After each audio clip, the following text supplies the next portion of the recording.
Welcome to the Foul Play YouTube channel. Thank you, Dr. Silkman. Sorry, everyone, for the delay getting started. A few technical difficulties to get worked out, but I think we got that all straightened out now, so we should be good to go. Welcome to Open Mic number 43. And today, I think we should recognize that this is the 16th anniversary of since October 31st and the day this second part of Stephen's life and Brendan got pulled into began, and what happened to Teresa Halbach. So it's all intertwined, and we definitely can't forget about Teresa. In whatever capacity she's lost her family and her friends, so that's part of it. Anyway, tonight we're going to be talking about several different things. There's been some interest in the Colborn lawsuit. There's, I don't know, invariably, we haven't really covered any of that to any real degree. We've chatted about it. We've talked about it. We really haven't done anything on the open mic about it. And there have been questions that they just come up invariably. So, but there was a new motion. Actually, there was a memorandum from Colborn's lawyers at the end of September. And then there was a reply from motion from NetFlix in October. And then there's a reply brief also from Colborn following that Netflix motion. So we've got a few documents to get through. The first one, Susan's going to be our narrator. And I can't thank her enough for doing that, but she's got such an excellent reading voice and a really good, she has a really good way of getting information across, really clear. So I asked her to narrate this, and she said she would. So we're not going to read probably the first document, but it gives a little bit of history and where this part right here began. We're not going to go back through all the other stuff with Colborn and his defamation and all that. We're not doing that. But what's in here, what's involved in these documents will give everyone a good understanding and a procedural history of the case. It's not not everything by any means, but it's all in here. So we'll get to hear that. So with that said, happy Halloween to those that celebrate that kind of thing. And I'm sure that we got many people out there doing their trick-or-treating thing and with their kids and so forth, Halloween parties and whatnot. So, but anyway, we're going to let everyone here in Discord say hello, and we'll get through that, and then we'll get everything started. So, Alice?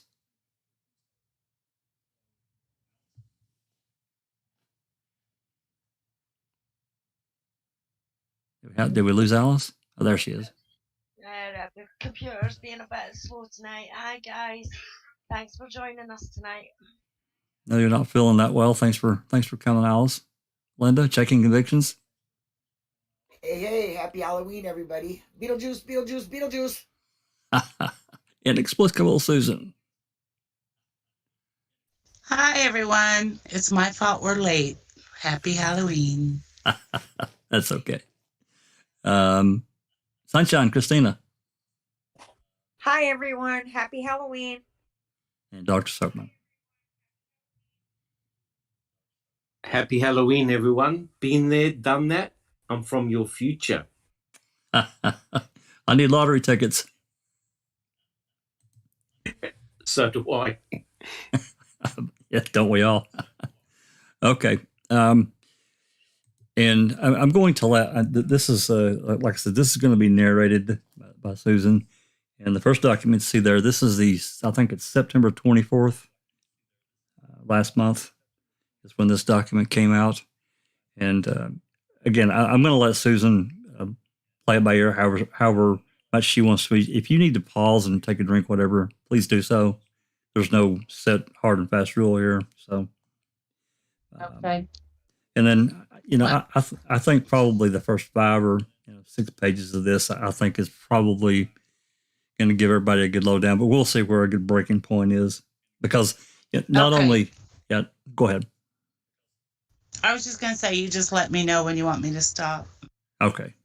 Because besides these Netflix documents, I would like to get to the Mark Rohr deposition part 2 and get that finished. And if there's time, start on the Griesbach deposition. I don't know if we'll have time for that or not, though, but I want to get those at some point done and out of the way. So, all right. Susan, I'm going to turn the microphone over to you. You begin. Well, before I start, is there any questions or comments anybody wants to make before we get underway? Good. Okay. All right, Susan, you take it away, and you start whenever you want. Okay, Jack. Thank you. This is a memorandum in support of motion for order imposing sanctions. Introduction. As the court is aware, plaintiff Andrew Colborn filed this defamation action against defendants Netflix Inc., Chrome Media, LLC, Moira Demos, and Laura Ricciardi to obtain redress for damage to his reputation arising out of the defendant's Making a Murderer broadcast. For convenience and where appropriate, defendants Chrome Media, Moira, and Laura are sometimes hereafter referenced collectively as the Chrome Media defendants. As plaintiff's second amended complaint explains, defendants falsely stated to a wide audience that in plaintiff's prior employment as a law enforcement officer, he framed an innocent man who is now in jail for murder. Plaintiff has been attempting to obtain document discovery from the defendants since nearly the inception of this case. To date, nearly 3 years later, a small fraction of requested documents were produced late last week, only when it became apparent through a meet and confer request that a motion was imminent. Defendants still have not produced the majority of responsive documents, including, most significantly, communications between Netflix and the Chrome Media defendants relating to the production of the broadcast that is at issue in this case. Under governing law, and as further explained below, sanctions are appropriate. Although the most severe sanction, default, would be supportable based on this record, plaintiff requests that, at a minimum, the court enter an order barring Netflix from contesting actual malice for purposes of these proceedings in order to bring a swift conclusion to the procedural gamesmanship surrounding this issue and to allow the remainder of the case to proceed to trial expeditiously. Procedural history. Plaintiff served his first set of discovery requests on Netflix with his state court pleadings in early 2019. The first set of requests was comprehensive, and responses would have permitted plaintiff to properly analyze and evaluate pertinent materials in Netflix's possession. Defendants subsequently removed the action to federal court and filed 2 separate motions to dismiss. Netflix's motion to dismiss was denied after a hearing in December 2019. The court also granted plaintiff leave to file a second amended complaint. Netflix filed a second motion to dismiss in early 2020. After reviewing Netflix's second motion to dismiss, and in an effort to serve requests tailored specifically to the materials that plaintiff believed were implicated by Netflix's motion arguments, plaintiffs served a second set of documents requests on Netflix that specifically targeted the raw footage of plaintiff that was culled from the Making a Murderer series. In a cover letter, plaintiff's counsel stated, Colborn's counsel stated, "We are in receipt of the memorandum in support of Netflix Inc. motion to dismiss plaintiff's second amended complaint. Within the body of your memorandum and declaration of Matthew Kelly, Netflix introduced considerable amounts of evidence not previously in the record and beyond our pleadings and allegations in the complaint. To date, no discovery has been produced. As I previously discussed by telephone with James and Lita, we do not see any reason that discovery should not proceed at this point, particularly as any pending motions likely will not be decided for many additional months. We are therefore requesting that you advise when you are available for a Rule 26F conference as soon as possible. We are enclosing additional discovery requests that pertain to the issues raised by the defendants. We are also requesting you answer the first set of discovery, which has been outstanding for nearly a year, within 30 days. In late March 2020, NetFlix's counsel discussed the status of discovery in a telephone conversation with plaintiff's counsel. In that conversation, NetFlix's counsel indicated that even if they wanted to produce the material requested in the second set of document requests, they could not do so because, due to the pandemic, too many people were under lockdown and were sheltering in place in California. The parties therefore preserved for the time being their dispute regarding NetFlix's assertion that it should not have to produce the requested discovery until its second motion to dismiss was decided. NetFlix's counsel did not suggest at that time that Netflix did not have access to the materials other than due to the pandemic. Together with its response to Netflix's second motion to dismiss, plaintiff's counsel filed an expedited motion requesting that the defendants be required to participate in a Rule 26F conference in light of the defendants' continued refusal to do so. The next day, without awaiting a response, the Honorable Pamela Pepper, then presiding in the case, entered an order requiring the parties to submit a joint discovery plan within 30 days. In the joint discovery plan that the parties thereafter submitted, defendants described their position that they should not have to produce any discovery until the motions to dismiss filed by the respective defendants were decided. 3 months later, in early September 2020, plaintiff's counsel sent an email message to defendant's counsel requesting further clarification regarding the purported unavailability of the materials responsive to the second set of document requests. The message stated, in pertinent part, "We are writing to revisit the issue of our request for production of, at a minimum, the raw footage, for the reasons explained at pages 65 and 66 of our brief in response to the most recent motion to dismiss. While we are aware that you take the position that these are not germane to the issues presented by your motion, we disagree. Moreover, we are aware of no rule that categorically bars discovery at this point in the case. Recently, the following article was brought to my attention from NetFlixTechBlog.com.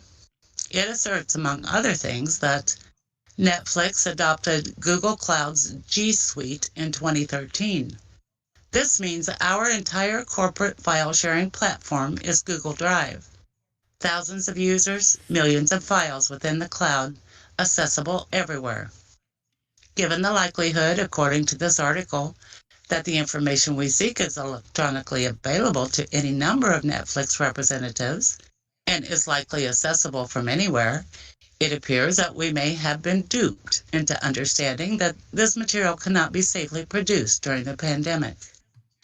It has also been brought to my attention that Netflix, like many other television and movie producers, is poised to resume filming in September on some productions despite the conditions of the pandemic.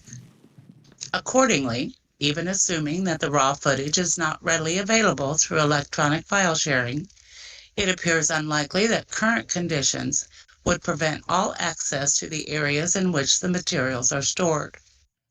I also note that I have received 4 separate document productions in other cases just in the past several weeks.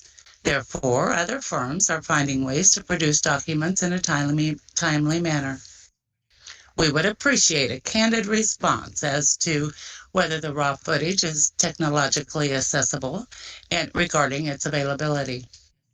If we cannot secure some basic cooperation in obtaining access to this material so that we can determine whether any of it may warrant a supplemental response to the pending motion to dismiss as to the merits, then in the interests of advocating for our client's interest, we will have to proceed to file a motion to compel after requesting a telephonic meet and confer session to discuss the issue.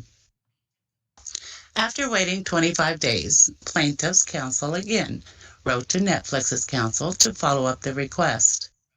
NetFlix's counsel responded to the motion in an email message the next day, stating that while she would be willing to talk, she was, quote, not sure there is much to gain from a phone call, unquote, because she had, quote, confirmed since you emailed earlier this month that Netflix does not possess and has never possessed the raw footage you seek, unquote.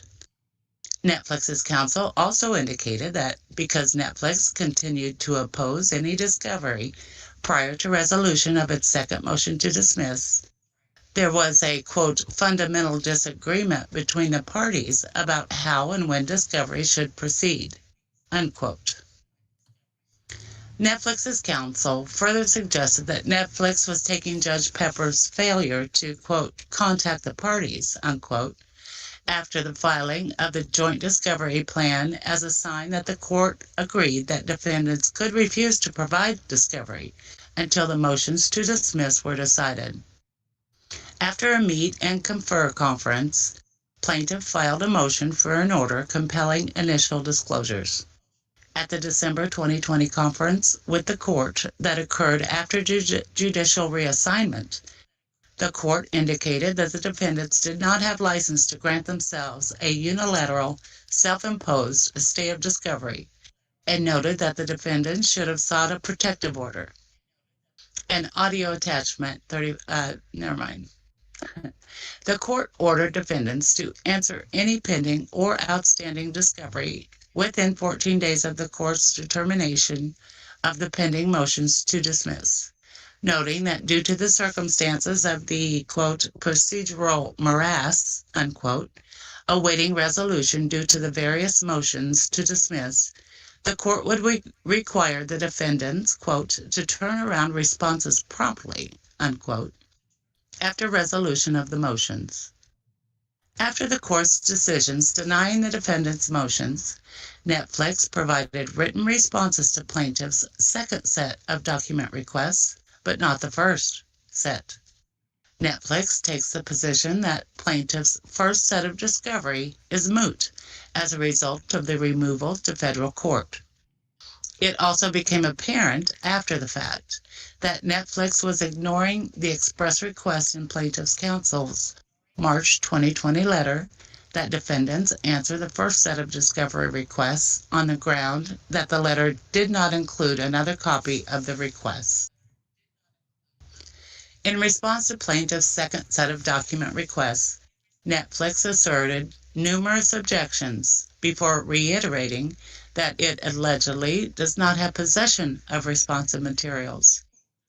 In a November 2020 response to an identical set of documents requests that were also served on the Chrome Media defendants, they likewise asserted numerous objections that leave a reader uncertain as to whether they claim to have none or only portions of the raw footage, and whether they are withholding any or all of it due solely to their objections.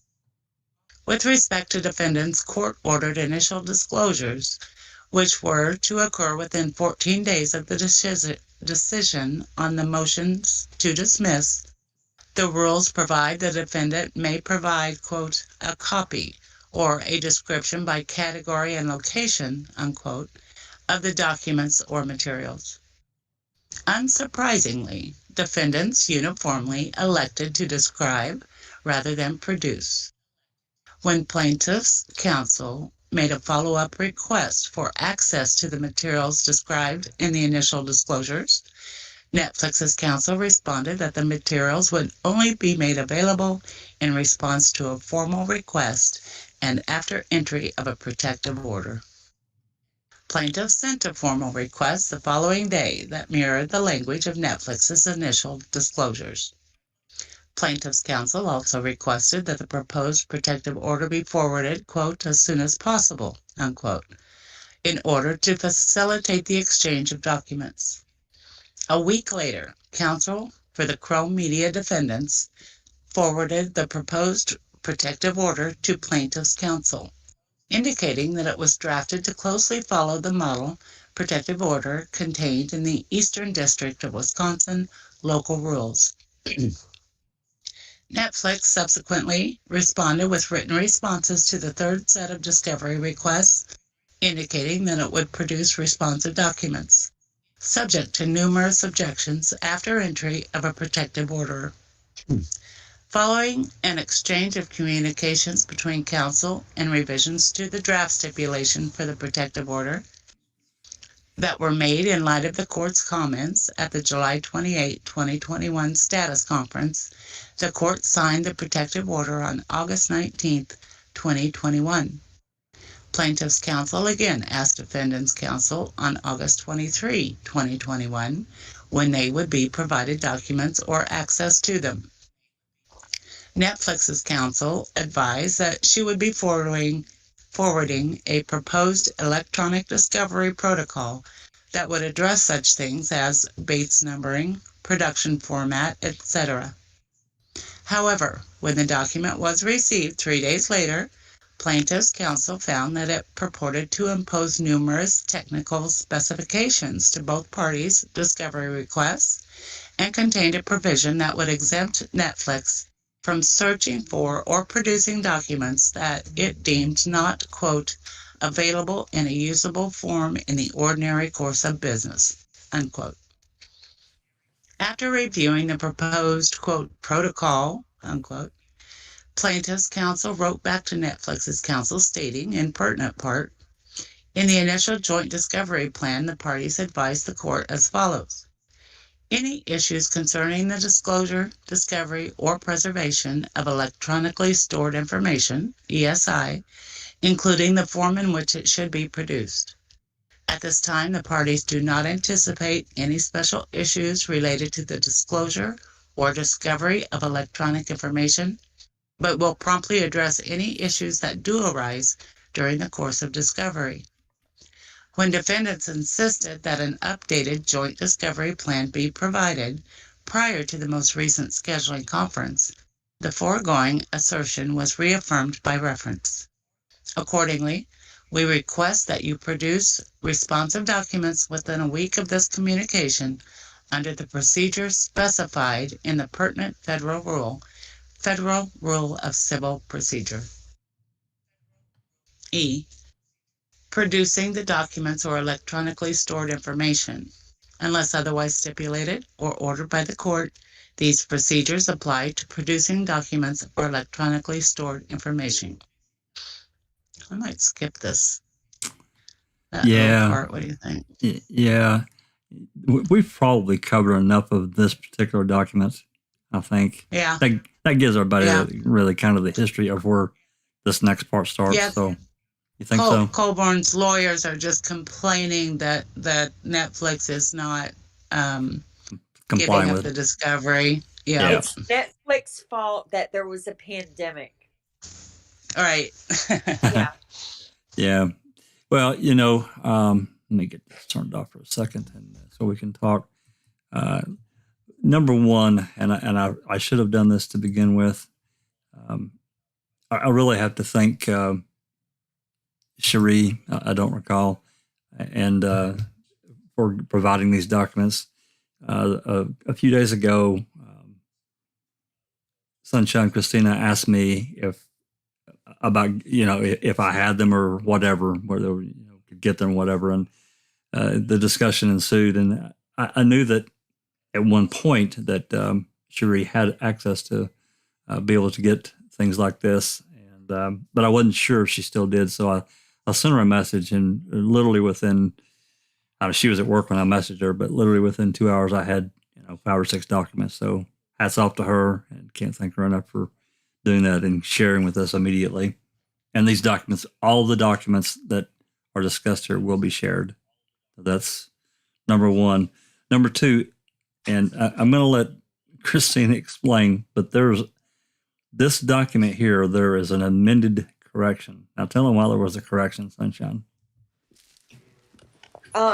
So basically, you have Barker, who is Colborn. There's Barker and Burnett, that's Colborn's attorneys. And then you have Walker, Lita Walker, who is NetFlix's attorney.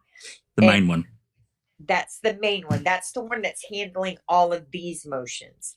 Now, Miss Walker has, if everything that they are saying is true, Miss Walker has not done anything wrong. NetFlix has not in any way tried to delay discovery.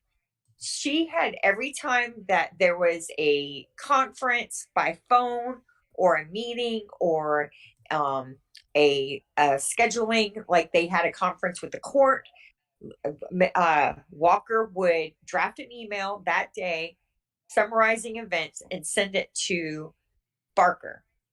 Barker somehow, now to Barker's credit, she did lose her mother. If you remember, there's an email in there in her response to the court where she makes a list of reasons why, she's not doing what she's not keeping up with what she had. So what happened was she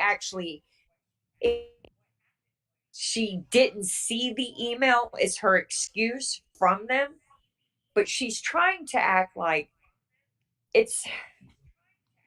there's a thing called it's called Rule 26C. So when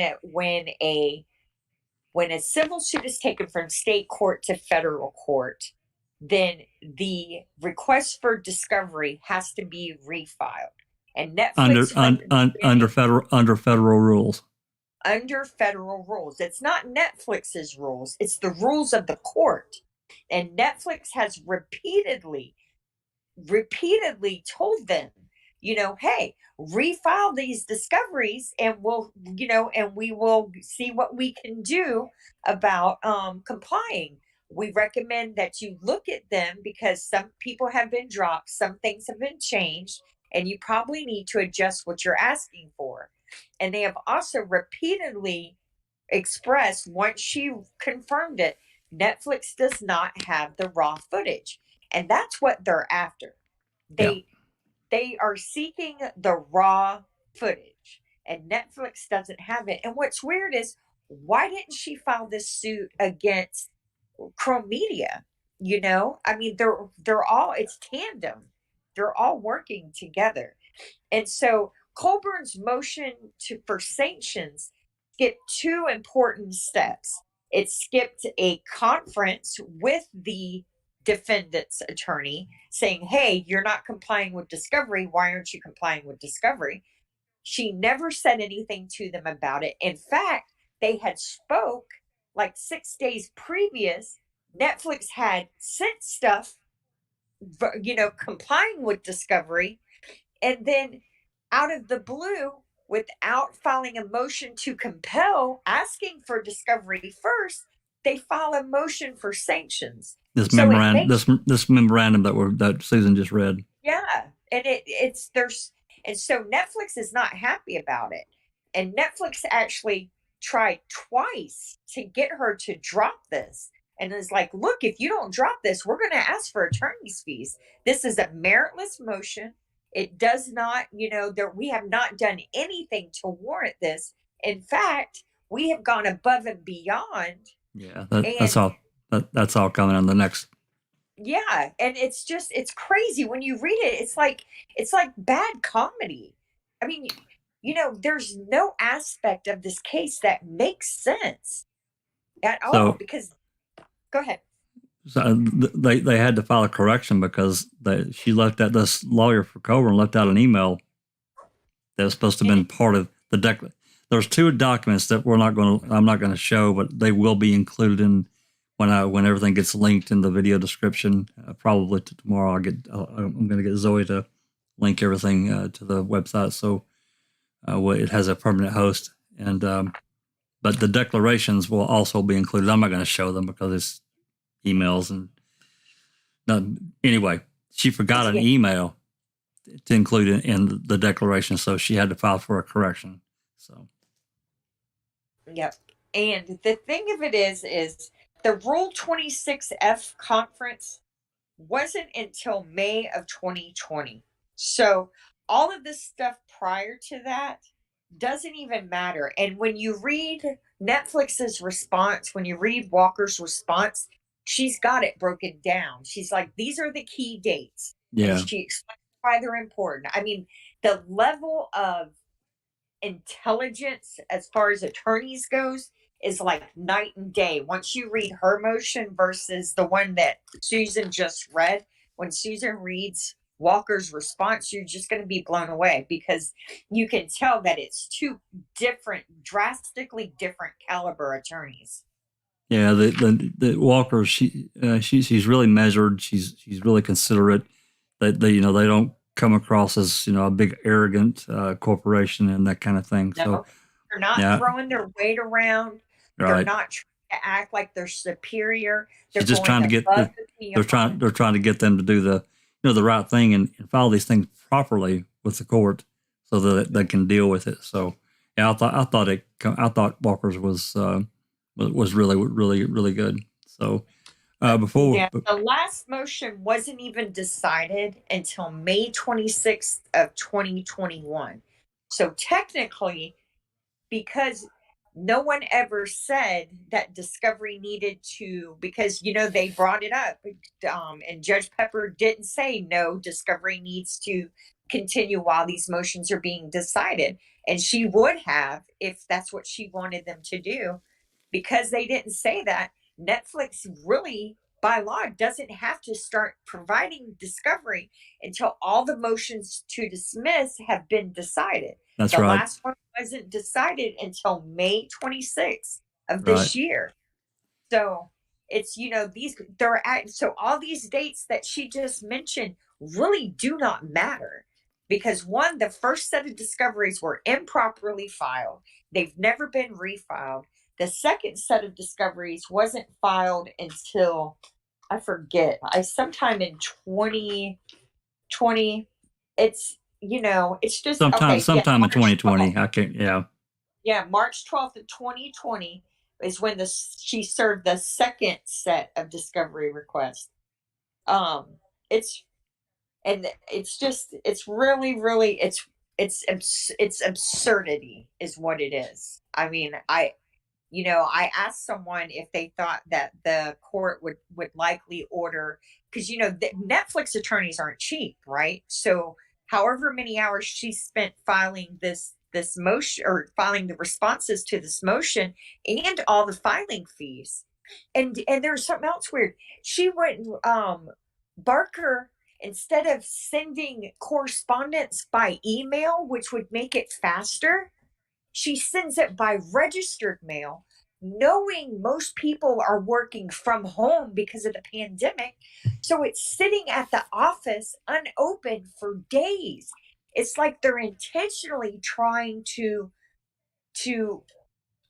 delay things, but then blame Netflix for the delays. It's bizarre.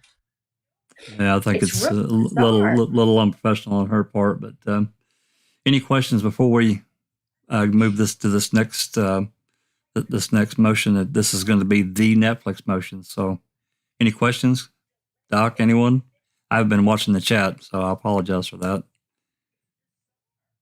The only question I want to put forward, maybe people that are new to this particular case, is why does Colborn's team demand the raw footage? Exactly what are they trying to uncover here? Well, that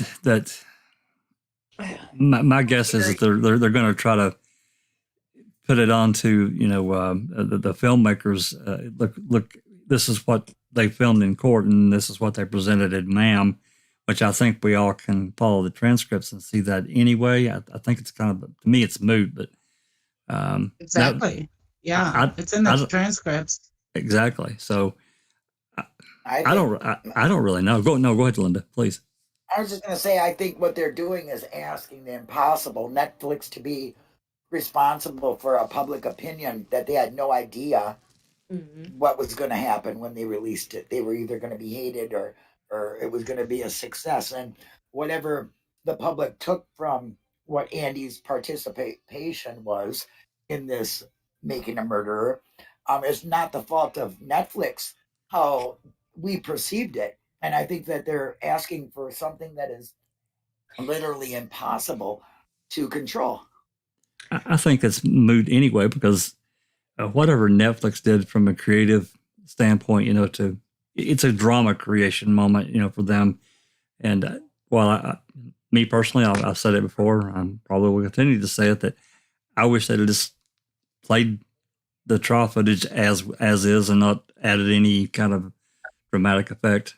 It didn't change anything. It literally changed nothing. So, I'm beginning to wonder if Laura and Maura ever had, quote, raw court footage, unquote. yeah, I'm wondering if they were put in charge of that multimedia room as I remember it. Okay, I don't know anything about that, but I'm wondering, because I know there's a newspaper article that says that Court TV decided not to air the trial. So there was it wasn't. Sorry, go ahead. No, so I know that there was talk of it being aired, and for whatever reason, that was determined not. I think Wisconsin probably said, hey, we probably don't want to air this, but that's just my opinion on that. I think it was aired locally through the internet, through the web. People they could find it, whatever news station or whatever. I know that I do remember from way back talk on in Reddit that the locals were able to watch it if they wanted to. Okay.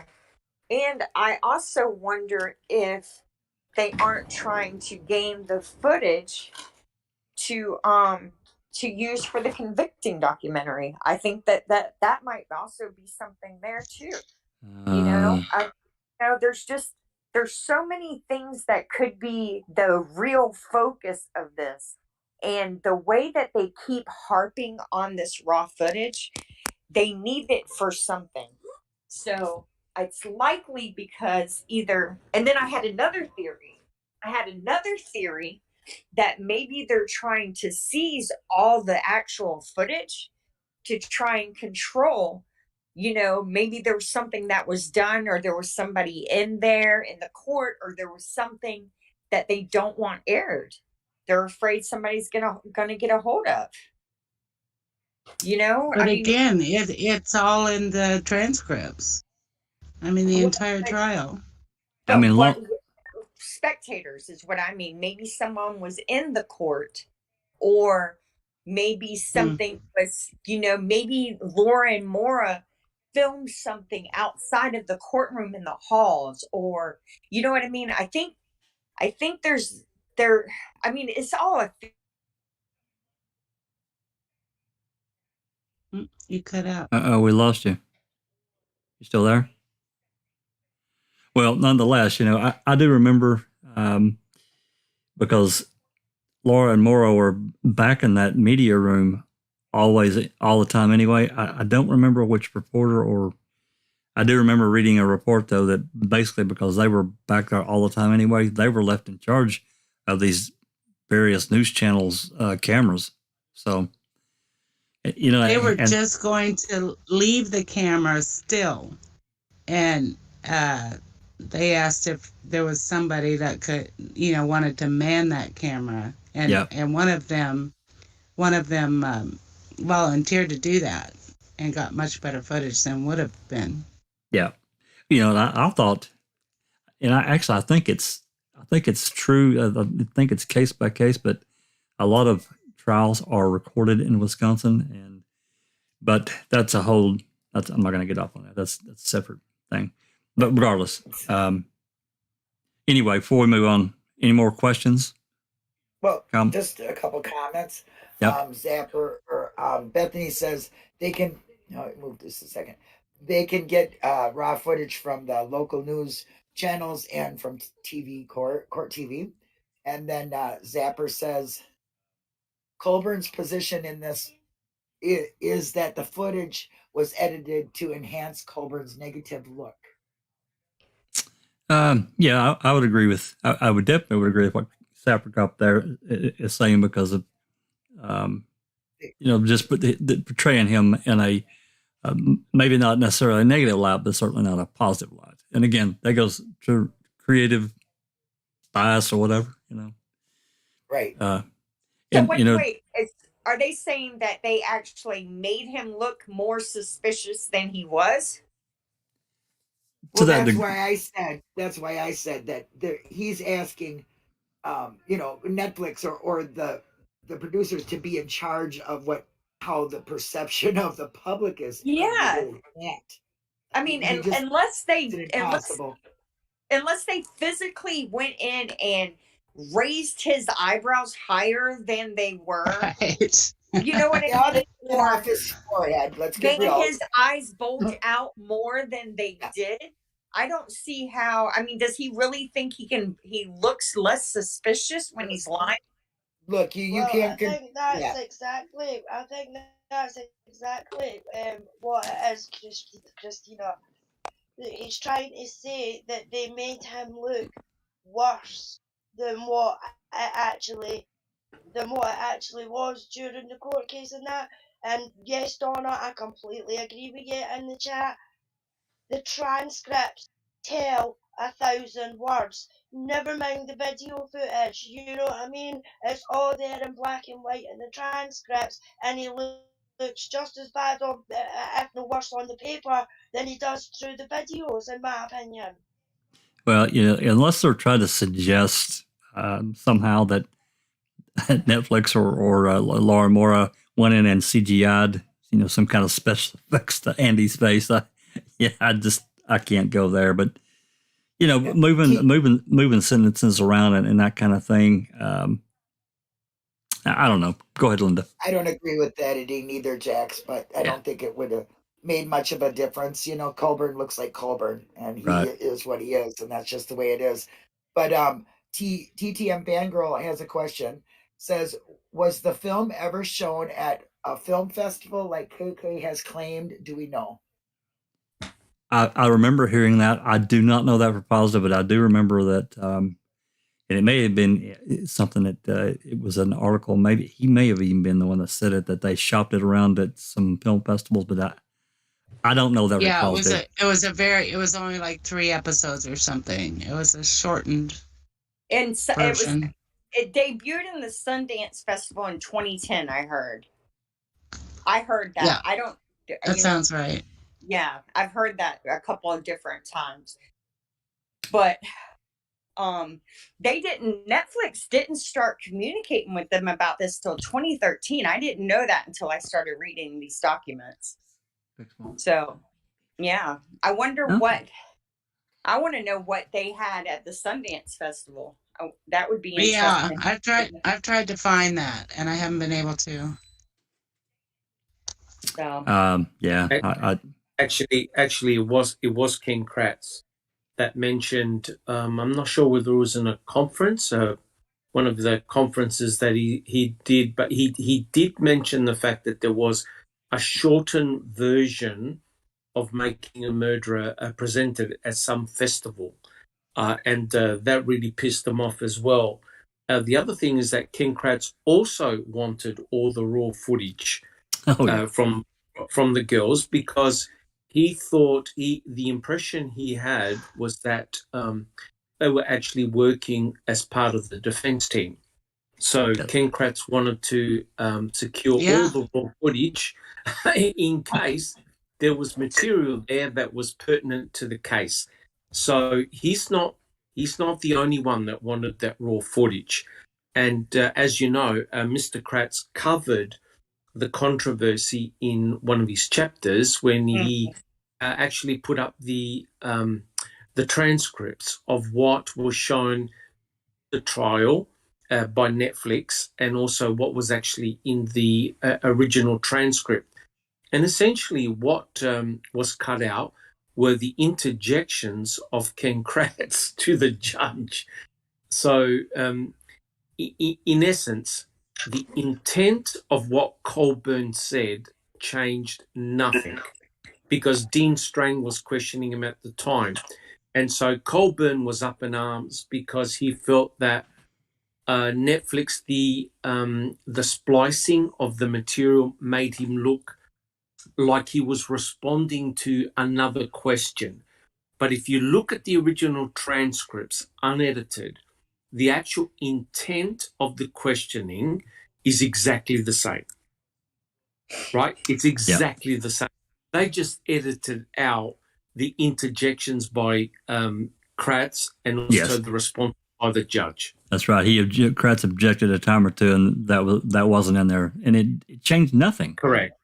Yeah. And Strang essentially asked him, all right, look, if you come across a vehicle, is it a normal procedure for you to call dispatch and ask, to run a plate? And Colborn goes, yes. So if you read the original transcript, which is unedited, you'll see that the intent was exactly the same. Exactly. That's exactly right. So yeah, go ahead. The subpoena, I was just going to say, the subpoena Wiegert filed in November of 2006, it commanded Riccardi to produce the following documents. Any written or electronically recorded statement made by Stephen Avery to Laura Riccardi and or her associates or employees at Synthesis Films, LLC. Also, any written or electronically recorded statement made by any other person interviewed by Laura Riccardi and or employees or associates of Synthesis Films, LLC, who claim to have any knowledge of the involvement of Stephen Avery, Brendan Dassey, or any other individual. So basically, from here to anyone in the universe is what they're saying. Yeah. So I found that. So I wonder if they weren't concerned that somebody had made somebody had said something about who was really responsible on film. Well, and they were, like Doc said, there were allegations that Maura and Laura were working for Jerry and Dean, which was not true at all. No. So, I mean, even I got that footage. It's silent, but the jail footage, which to me is a huge problem. Yes. And, for a number of reasons. Number one, it's not the full visit, which I really wanted. Of course, it's 5 minutes and what someone says. We've seen it a lot. Seeking got. I actually forgot Seeking had got that before. I'm sure she probably would have let us have a copy and posted it, but it doesn't matter. It only cost $1, so it wasn't a big deal. But I really wanted the entire footage of Buting's visit to show him coming in and then showing, when these guards allegedly came in and did whatever. But we didn't get that. So anyway. I wonder why not. See, that lets you know that they're editing what they're giving to us. Well, there's not even supposed to be a camera in that room. That's another big problem. No, and if they are, and for me, the fact that they're not giving you the entire thing tells me that, that they're controlling what they're releasing. So there's more to it. So, and that also, I do not believe there's not voice. I do not believe that they don't have audio. Oh, I believe they stripped the audio off of it as well. Yeah, for sure. I believe that since the first time I saw it when Kratz released it, I believe that there was audio stripped off of it. I mean, what's the point in really having? I don't believe it's a security camera. I'm sorry, I just don't. No, because there are guards posted at the security doors when people go into the privacy rooms. So, and also the whole point of having security cameras in prisoners' visitation rooms is to let them know they're being monitored, right? And both Well- Buting and Avery said that that room didn't have a camera in it. So that tells you it's secreted. There's Well, a guy in court said that the- there the- was the- no cameras. The jail administrator Yeah. said that there was no cameras allowed back Yeah. there. He testified Yeah, we to did that. a whole live. Yeah. So anyway, Big problem for me. before we move this along, is there any other comments, questions that we can cover before Susan starts reading again? This next one is well, it's kind of like this previous one. It's pretty thick with language, so it's going to take her a little bit of time to read through it, but it's about 20 pages or something like that, a little less. Any questions, comments before we move on? Okay. Again, Susan, I'm going to leave this to you. If you want to pause and break at any point, get a drink, whatever, we can stop and discuss while you do that or whatever. Otherwise, let me get this up here, and I'm going to let you have it, and you can start whenever you like. Boom. Okay. Do you hear me? Yes. Sound great. Okay. Yeah, you want me to read the plaintiff's reply brief? Is that? Yeah, this is the NetFlix reply. It's the NetFlix motion. It is entitled. Okay.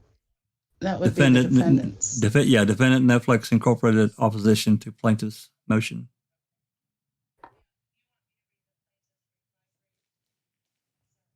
Hold on 1 second. I had the wrong one open. That's okay. It's 21 pages. Yeah. Okay. I'm ready. Go for it.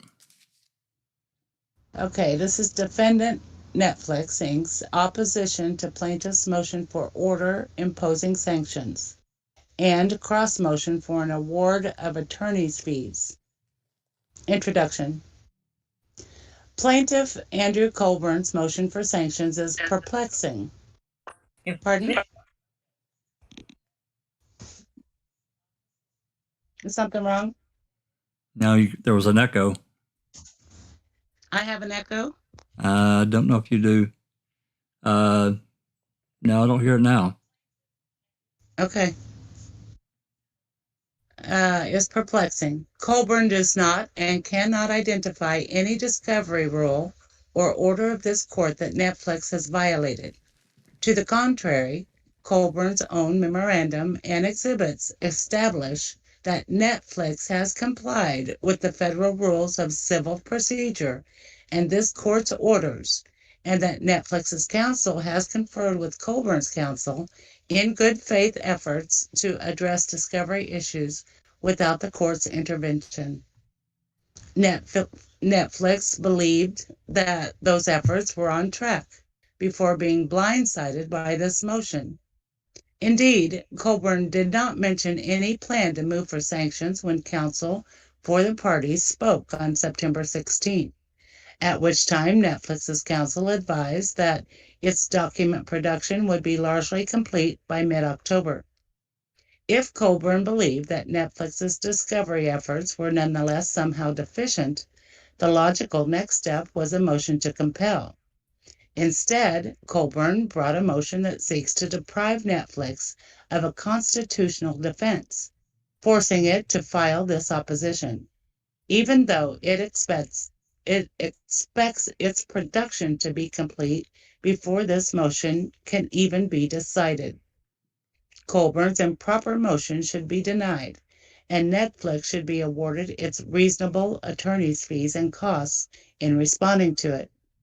Factual and procedural background. There are only a handful of dates that court needs to know to understand why Colborn's motion should be dismissed. The first is May 14, 2020, when the parties conferred pursuant to Federal R. Civil P. 26F. This was the event that triggered plaintiff's ability to serve discovery pursuant to Federal R. Civ P. 26D. 1. However, Colborn did not actually serve any discovery after the Rule 26F conference, for another 13 months, waiting until June 16, 2021, to mail discovery that Netflix did not receive until June 24. This is the second date the court should bear in mind, which occurred shortly after it denied defendants pending dispositive motions on May 26, 2021. The third date the court should bear in mind is July 19, 2021, when Netflix timely served written responses and objections to plaintiffs' June 16 discovery requests. And the fourth and final pertinent date is September 16 of 2021, when the undersigned represented to Colborn's counsel that they had been identifying, collecting, and reviewing potentially relevant documents for several weeks, and that Netflix would soon begin producing non-privileged documents responsive to the June 16 requests on a rolling basis, with the goal of completing the bulk of its production by mid-October 2021, nearly 6 months before the discovery period ends on April 8, 2022. This chronology alone shows why Colborn's motion is meritless and indeed frivolous. Yet because his memorandum's description of the factual and procedural background of this dispute is inaccurate and incomplete in several respects, Netflix corrects the record and provides a more fulsome recounting of this case's history below. On December 18, 2015, Netflix released for worldwide distribution on its streaming video service the documentary series Making a Murderer, Ma'am. 1 day before the expiration of the 3-year statute of limitations, Colborn filed suit in state court in Manitowoc County, asserting defamation and related claims arising from Ma'am against Netflix and other defendants, including the filmmakers who made the documentary, Lori Ricciardi and Moira Demos, and their independent production company, Chrome Media. Before attempting service on any defendant, Colborn filed an amended complaint. The first amended complaint, FAC, in state court on March 4, 2019, dropping all defendants except Netflix and the producer defendants, Ricciardi, Demos, and Chrome. When serving the FAC on Netflix, Colborn also delivered to it 8 interrogatories and 28 requests for production of documents pursuant to Wisconsin's Rule of Civil Procedure, referring to them as his, quote, first, unquote, set of discovery requests. Netflix removed to this court on April 3, 2019, see Notice of Removal on Docket 1, at which point the case became governed by the federal rules of civil procedure, including Rule 26D, which governs the timing and sequence of discovery. Netflix moved to dismiss the FAC under Rule 12b-6 on May 9, 2019, and the producer defendants moved to dismiss pursuant to Rule 12b-5 the following day. Judge Pepper denied Netflix's motion to dismiss at the conclusion of a hearing on December 19, 2019. Colborn filed the operative's second amended complaint on January 3, 2020. Netflix moved to dismiss the SAC for failure to state a claim on March 3, 2020. Briefing on that motion concluded with Netflix's reply filed June 1, 2020.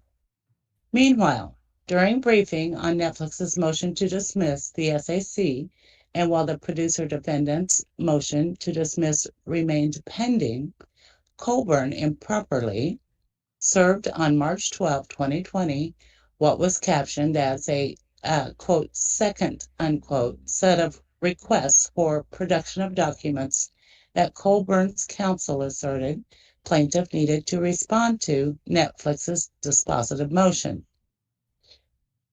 In discussions during the following weeks, Lyda Walker, who at the time represented all defendants in this matter, stated defendants' position that discovery to support an opposition to a motion to dismiss was unnecessary and unwarranted, and noted that the then newly declared pandemic and measures to combat it made discovery quite difficult as a practical matter. Along with his opposition to the motion to dismiss the SAC, Colborn moved for an order directing the parties to hold a Rule 26F conference, which Judge Pepper granted in an order dated May 1, 2020. The parties held that conference on May 14, 2020, and filed the required report with the court on June 1, 2020.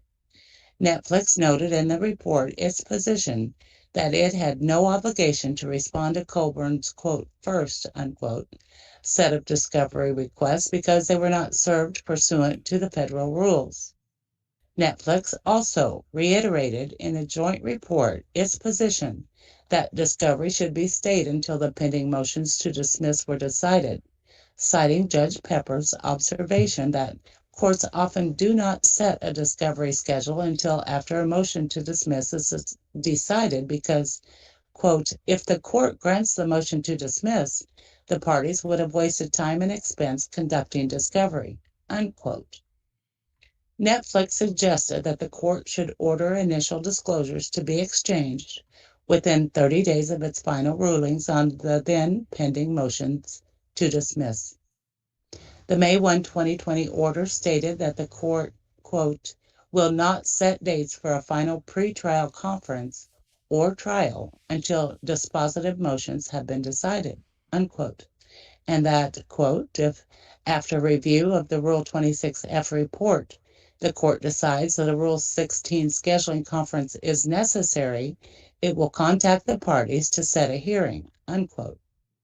May 1, 2020, order at 2. Judge Pepper did not contact the parties to set a Rule 16 conference, nor did she issue any order regarding discovery before the case was transferred to this court. Nevertheless, Colborn's counsel continued to push for disclosure of raw footage, raising the issue again in an email in September 2020. In response, and although she was under no obligation to do so, Ms. Walker told Ms. Barker that she had confirmed that NetFlix did not have and never had the raw footage of the Avery trial that Colborn sought. On October 21,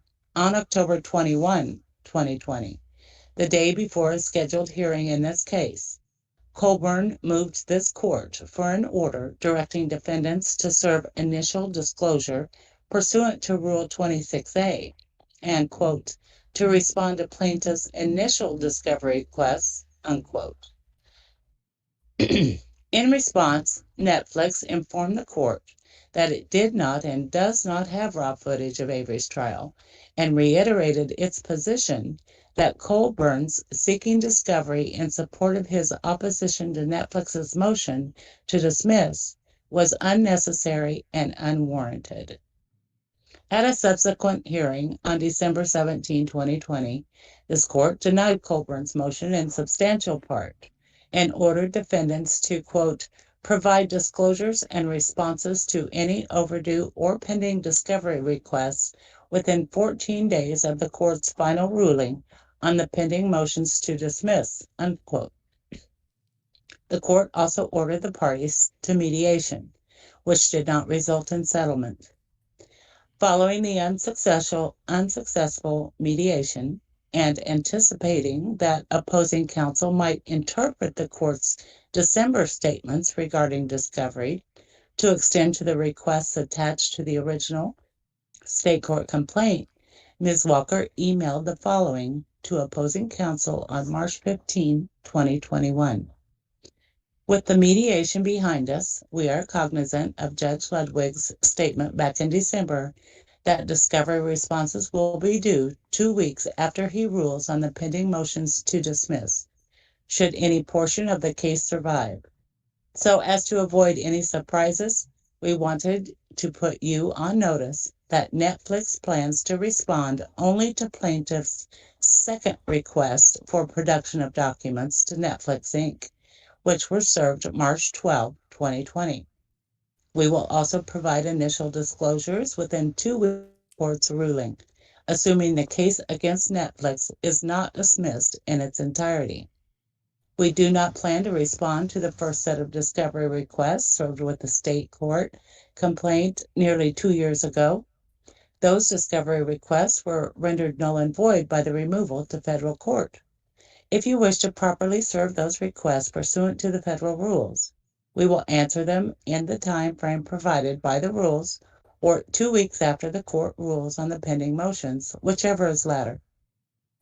We do hope that before serving those requests, you'll consider developments in the case over the past 2 years and tailor the requests accordingly so as to simplify matters and avoid unnecessary disputes. Walker declared XA 7 months later. Declaration. Yeah, Declaration A. Yeah. Okay. 7 months later, opposing counsel has never responded to this email or attempted to properly serve the first set of discovery. After this court denied both pending motions to dismiss on May 26, 2021, NetFlix timely served its Rule 26A initial disclosures and responses to Colborn's, quote, second, unquote, set of documents requests on June 9, 2021, within the 14-day deadline set in the December 2020 order, in accordance with the Rule 26A 1A2. NetFlix described by category and location the materials in its possession it may use to support its defenses. Its responses to the, quote, second, unquote, set of discovery requests, which sought only the raw footage of Avery's trial. NetFlix stated again that it does not have and has never had that footage in its possession. Colborn's counsel mailed what was captioned as his, quote, third, unquote, request for production of documents to counsel for NetFlix on June 16, 2021, which counsel for NetFlix received on June 24, 2021. NetFlix timely served its responses and objections to those discovery requests on July 19, 2021, including a note reiterating that Colborn's, quote, first, unquote, requests were never properly served. NetFlix stated it would produce responsive documents subject to its objections after the entry of a suitable protective order. Colborn's counsel has not contested the scope of those responses and objections.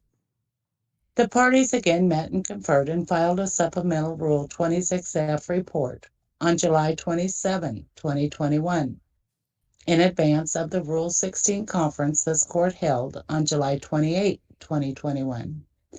After that conference, this court adopted the discovery schedule proposed by the parties, including a cutoff of fact discovery on April 8, 2022, and a deadline for motions for summary judgment of May 13, 2022. Meanwhile, on June 23, 2021, Kevin Vick, counsel for the producer defendants, provided a proposed protective order to counsel for Colborn and NetFlix that was nearly identical to this court's model protective order. Although Ms. Barker had requested a draft protective order, quote, as soon as possible, unquote, in an email on June 15, she did not respond with suggested revisions until nearly a month later, on July 19, 2021. After this court's guidance regarding protective orders in the July 28 conference, on July 30, Mr. Vick circulated a copy of this district's model protective order with a proposed stipulation to address issues raised at the conference. The parties filed that proposed protective order on August 19, 2021, which this court entered on the same day. 1 week later, Ms. Walker provided Ms. Barker a proposed protocol governing the production of electronically stored information, ESI in this case. Walker had informed Ms. Barker the proposed protocol addressed issues including Bates numbering and the formats in which ESI would be produced. In response to Ms. Barker's objections, Ms. Walker replied in an email that NetFlix wanted the protocol because discovery potentially involves documents spanning many years. Quote, and without a simple protocol, we fear that Mr. Colborn will produce his responsive documents, which include not only email, but also text messages and social media content in unusable formats, which will waste everyone's time, delay the litigation, and may necessitate involving the court, unquote. The parties held a meet and confer telephone call on September 16, 2021.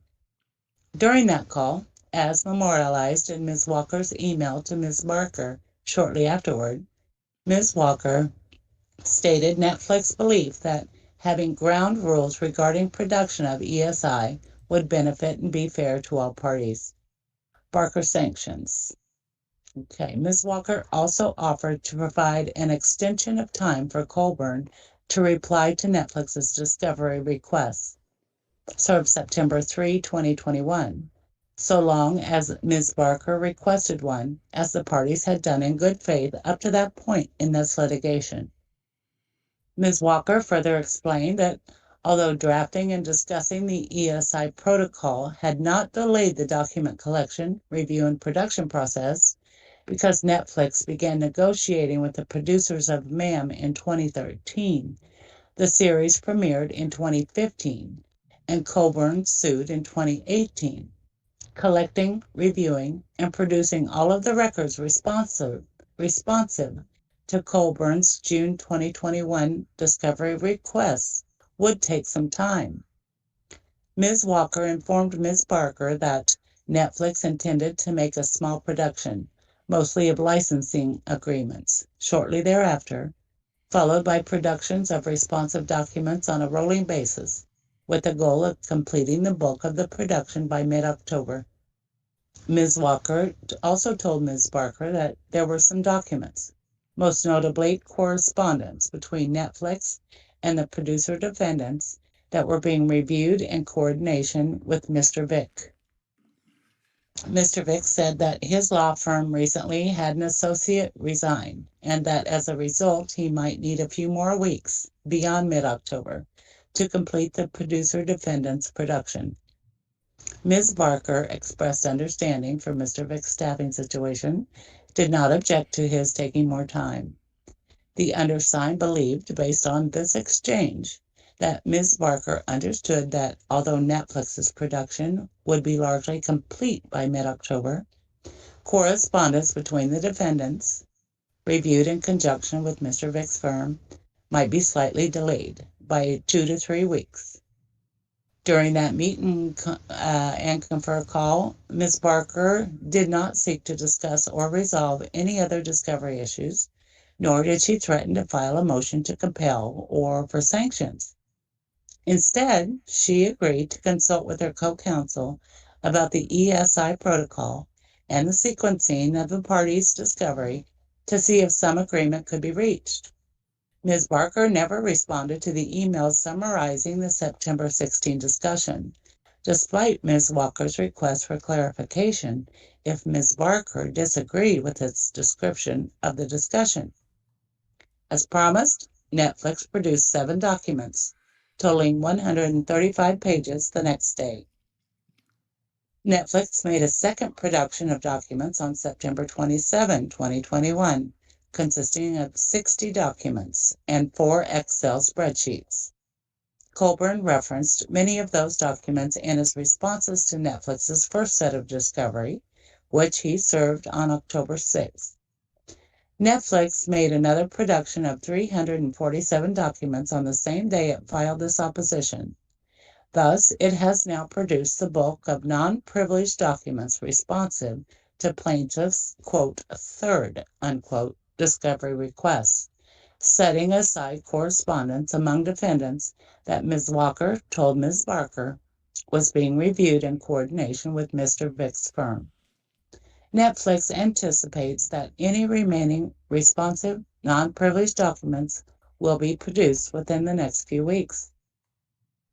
Rather than responding to Ms. Walker's follow-up email regarding the meet and confer discussion, and without any further communication whatsoever, counsel for Colborn filed the motion for sanctions and the supporting memorandum and exhibits 8 days after the call, on September 24, 2021.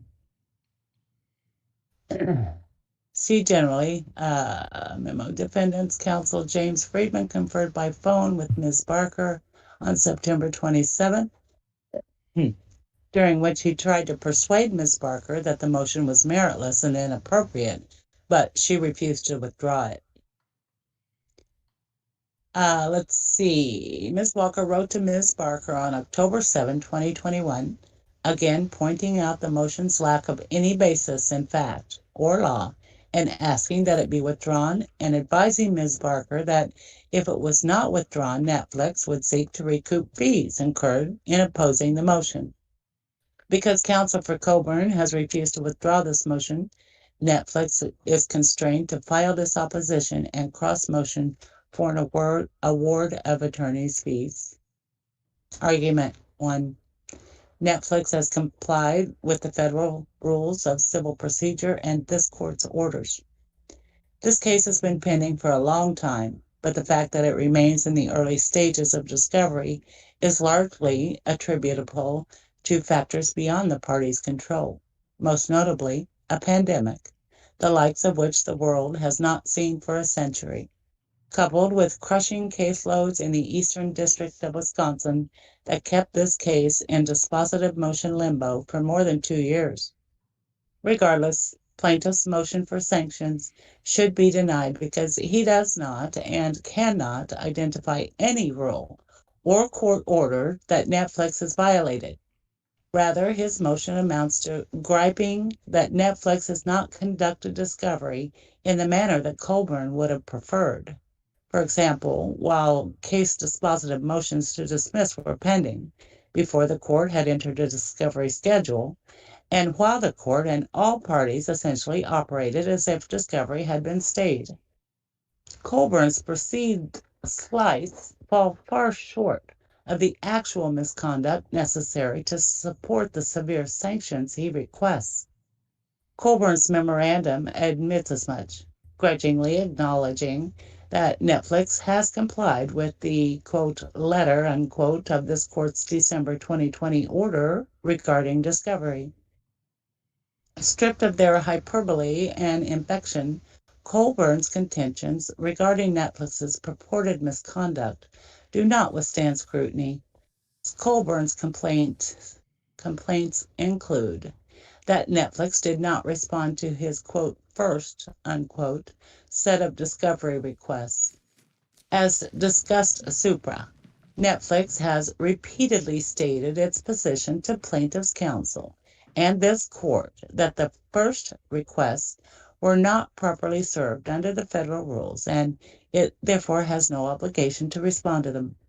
Tellingly, Colborn has neither attempted to properly serve those requests in compliance with the federal rules, nor moved to compel NetFlix to respond to them in the nearly 2.5 years since this case was removed. He did not even bother to respond to the undersigned's March 2021 email saying they were null and void, which counsel literally sent to, quote, avoid surprises, unquote. Moreover, NetFlix's position that Colborn should comply with the federal rules is not an insistence on, quote, hyper-technical formalities, unquote, as Colborn contends. The, quote, first, unquote, set of discovery was extremely wide-ranging and therefore burdensome, and NetFlix could not have provided meaningful responses to that discovery within 14 days after the court's May 26 order. Meanwhile, it made no sense for NetFlix to attempt to respond to those extremely broad requests before decision on the dispositive motions, when it remained unclear which portions of the case, if any, would survive motion practice, and when a de facto stay of discovery was in place. As it turned out, the court's May 26 order did narrow this case. it dismissed the negligence claim. Regardless, amendment of the original complaint, not once but twice, following plaintiff's delivery of the, quote, first, unquote, set of discovery, has rendered many of his requests either moot or irrelevant. Those requests include those demanding raw footage, which NetFlix does not have, relating to the negligence claim, which has been dismissed, and demanding explanation for denials to allegations found in the original complaint, which no defendant ever answered. Defendants answered only the SAC. That NetFlix did not tell Colborn until September 2020 that it does not have and never had raw footage of Stephen Avery's trial. In response to Ms. Barker's request for a, quote, candid response as to whether the raw footage is technologically accessible and regarding its availability, unquote, Ms. Walker provided just that on September 29, 2020, a candid response that NetFlix did not have and never had the, quote, raw footage, unquote. Ms. Barker was seeking. NetFlix reiterated this fact in its opposition to Colborn's motion to compel. Thus, NetFlix actually informed Colborn's counsel that it did not and does not have the raw footage many months before it had any obligation to do so, when Colborn was insisting without any legal basis that he needed the footage to respond to the then pending motion to dismiss. NetFlix reiterated this fact once again in its timely response to those discovery requests on June 9. Colborn also accuses NetFlix of participating in a, quote, shell game, unquote, regarding the raw footage, insinuating that Ms. Walker misled Ms. Barker by not saying in their March 2020 meet and confer that NetFlix did not have that footage. However, at the time of that discussion, Ms. Walker represented NetFlix and the producer defendants. Her good faith statements that defendants would have difficulty assessing materials, including any raw footage, were accurate, and she neither stated nor implied that NetFlix had or did not have the raw footage. Moreover, Ms. Walker was deliberately cautious with her representations because at the time, California and much of the rest of the country was on lockdown because of COVID-19, and both NetFlix employees and their counsel had limited access to files. Ms. Walker did not want to make representations regarding whether NetFlix possessed the raw footage from Avery's trial until a full search could be made and that question could be answered with confidence. That NetFlix declined to engage in discovery while its motion to dismiss were pending. This did not constitute misconduct, as evidenced by the fact that neither Judge Pepper nor this court, when given the opportunity, ordered NetFlix to engage in discovery before its dispositive motions were decided. As NetFlix has pointed out, staying discovery while a motion to dismiss is under consideration is unexceptional and for good reason. When, in this case, a defendant files a motion to dismiss for failure to state a claim instead of filing an answer, that defendant is arguing that the case does not have merit and that the court should dismiss it before the parties spend more time and expense working on it. That is why many district courts, perhaps most, don't set a discovery schedule until after ruling on the motion to dismiss. If the court grants the motion to dismiss, the parties would have wasted time and expense conducting discovery.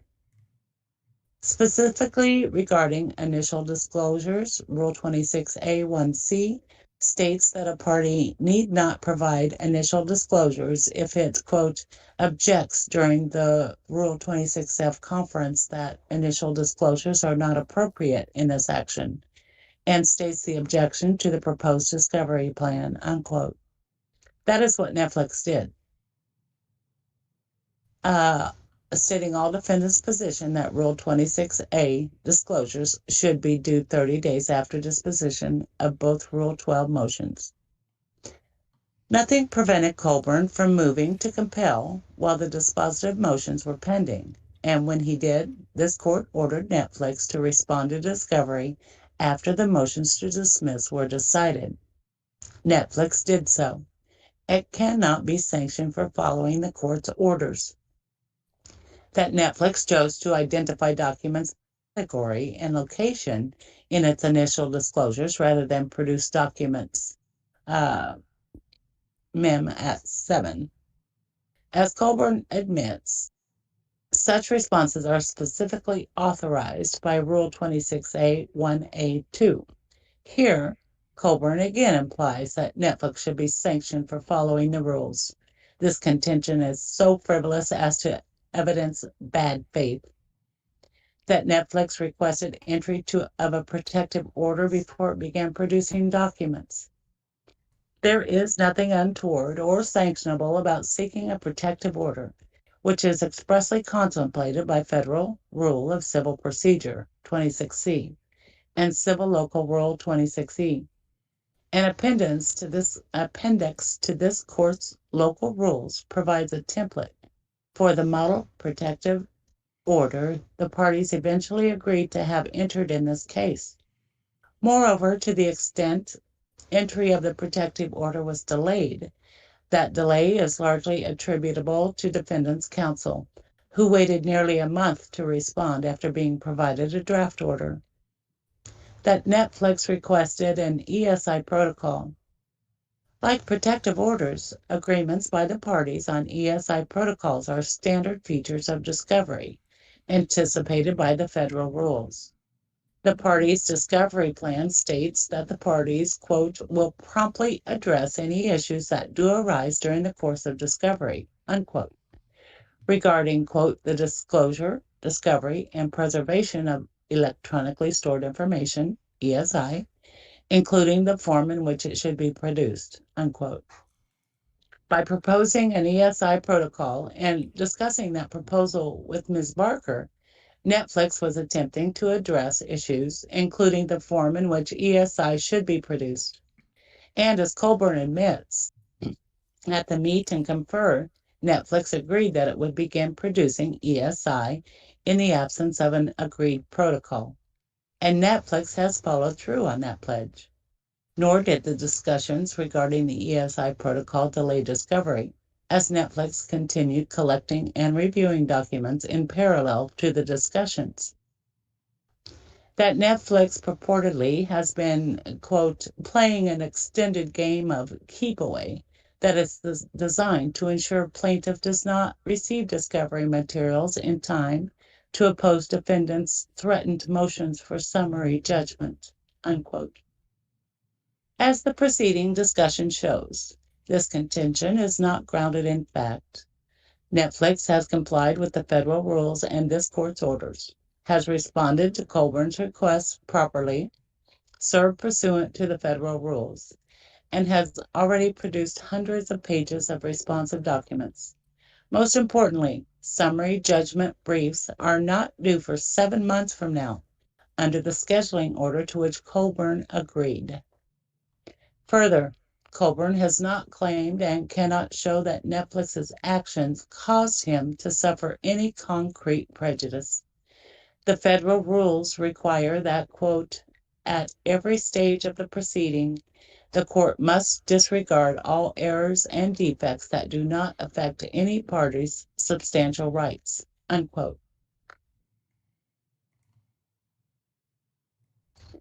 Agreeing to consider parties' untimely objection that complying with discovery requests would cost $10,000, citing Rule 61 for, quote, the principle that errors and defects that would do prejudice either an opposing party or the court should be disregarded, unquote.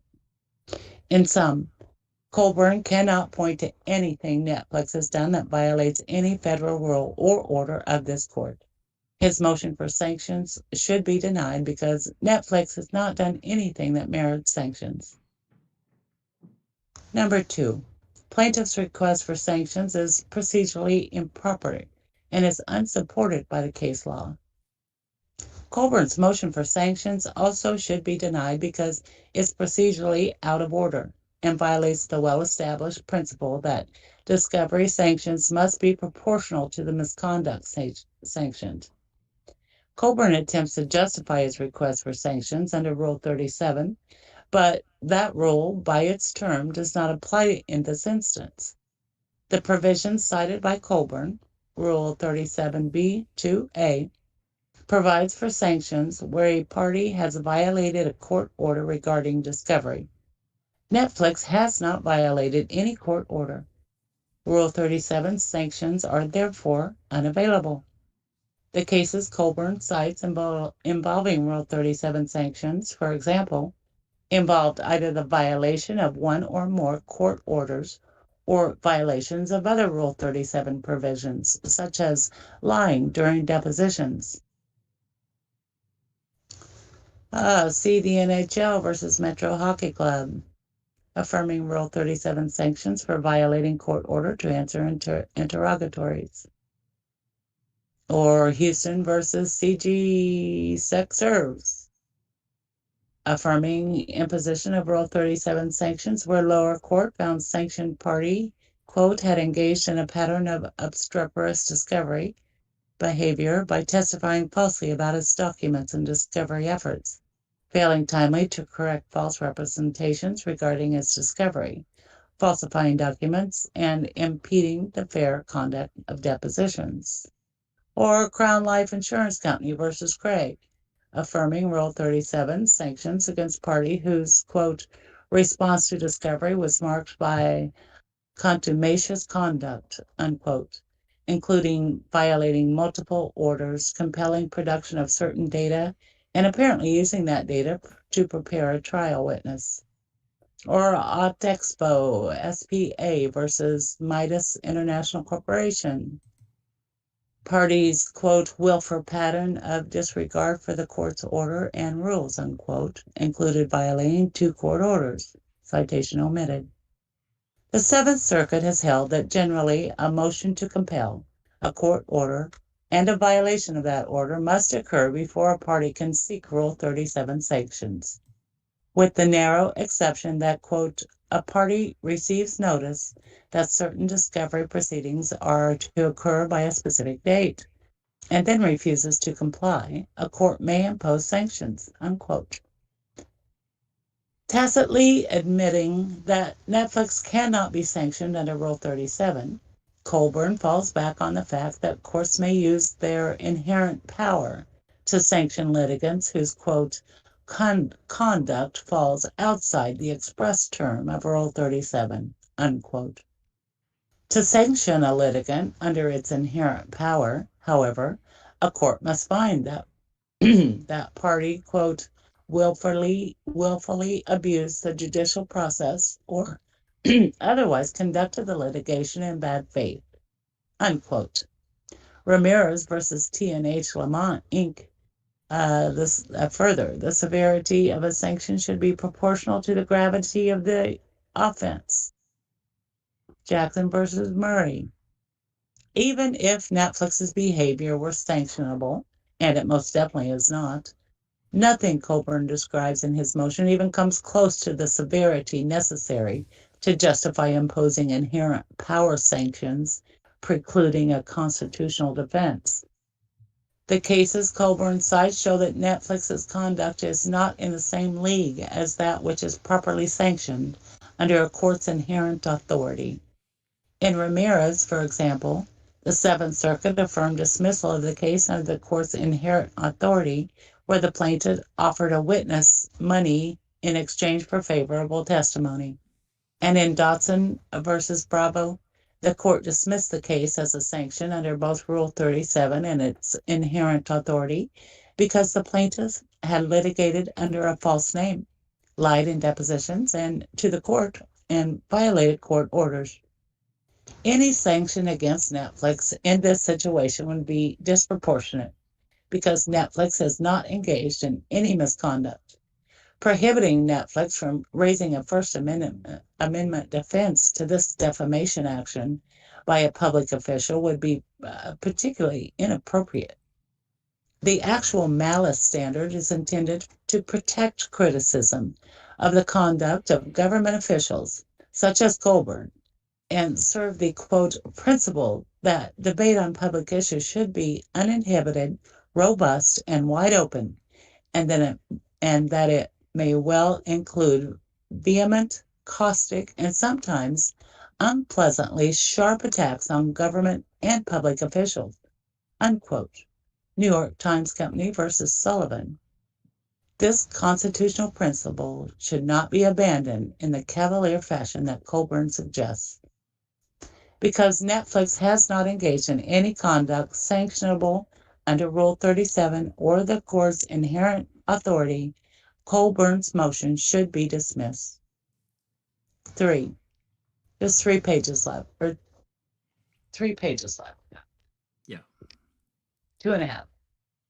This court should award Netflix its fees for being constrained to respond to a frivolous and harassing motion. Colborn's counsel filed this motion when they knew, indeed, they admitted that Netflix had not violated any court order. Netflix, therefore, respectfully requests that this court award Netflix its reasonable attorney's fees and costs in responding to this vexatious motion pursuant to 28 U.S.C. 1927.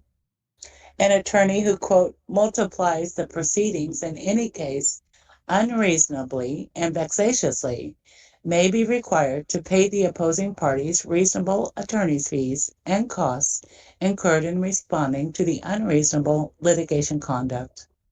An award of sanctions requires a showing of either subjective or objective bad faith. The Seventh Circuit has explained that objective bad faith consists of reckless indifference to the law, pursuing a path that a reasonably careful attorney would have known, after appropriate inquiry, to be unsound.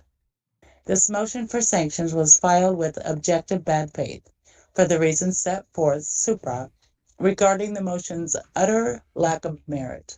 For one, Colborn's repeated complaints that Netflix's tactics have kept plaintiff in the dark on the likely eve of motions for summary judgment are simply false. Such assertions could not have been made in good faith because the discovery schedule to which Colborn agreed sets the deadline for motions for summary judgment at May 13, 2022, 7 months from now. See scheduling order.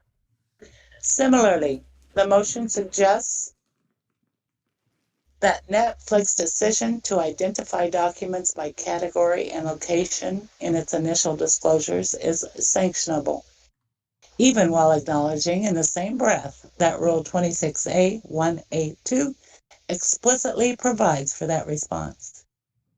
Again, this is an assertion that any reasonable attorney would know was baseless.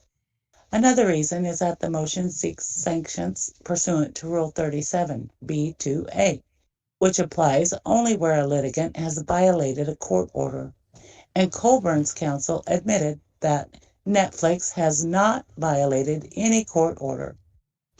Colborn's counsel has no good faith basis to bring this motion, and counsel for Netflix advised them of this not once, but twice, after it filed requesting they withdraw it. They refused. Accordingly, they should be required to reimburse Netflix for its reasonable attorney's fees and costs in responding to this motion pursuant to 28 U.S.C. 1927. Conclusion. Now it's 7 o'clock.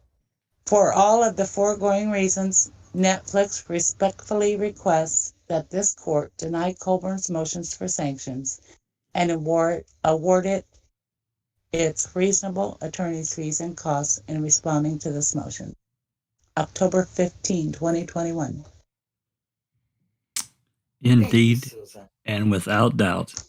Thank you very much. That was wonderful. For real. Yes, it Very was. clear. Loved it. Not an easy read at all. And It was a mouthful. Much better than Kraft's voice. It's actually Oh, come on, Linda. You don't like my crafts. No, Yeah, it was really nice to hear the motion very clearly read and makes it a lot easier to understand when you can hear every word. Oh, good. So thank Thank you very you. much. You bet. Yeah, I think that you can immediately tell the difference in the writing style, and you know, she definitely kind of got in her ass a little bit because of how frivolous it was, and knowingly did it anyway. Some of those words were new. The vexation, that was a new one. And Their entire proceedings in this case, Colborn's attorneys, it's just ridiculous. It really is. It really is. Yes. And Susan, you Everything read they've it done. so well. Like it just you read it the way she wrote it, right? It's Yeah. telling the Thank you, story. Christina. Huh? Me too. Yeah, Thank you're you. telling the story. And she's a gifted writer. She writes a really well written I motion. agree. And you definitely delivered it the way she wrote it. So Thank you. very impressed. But what is the Thank you. long haul on this? What does anybody think of it? I mean, I'm not such a legal beagle. I'm not a lawyer, and I really don't understand a lot of this legal crap they're talking about. But honestly, it just sounds like a really flivver, like something that's just, but throwing a feather to the wind and hoping it don't blow away. well, basically, they're Colborn and his attorneys are continually trying to get Netflix to turn over footage that they don't have, and they've kept after it for months now, months and months. And she clearly told them many months ago, multiple times, they have never had the raw footage. Okay, well, what does that mean? Raw footage. What is that? That's what Laura and Maura shot originally. That's the raw footage before it goes to editing it to get made into the different, various episodes that we see.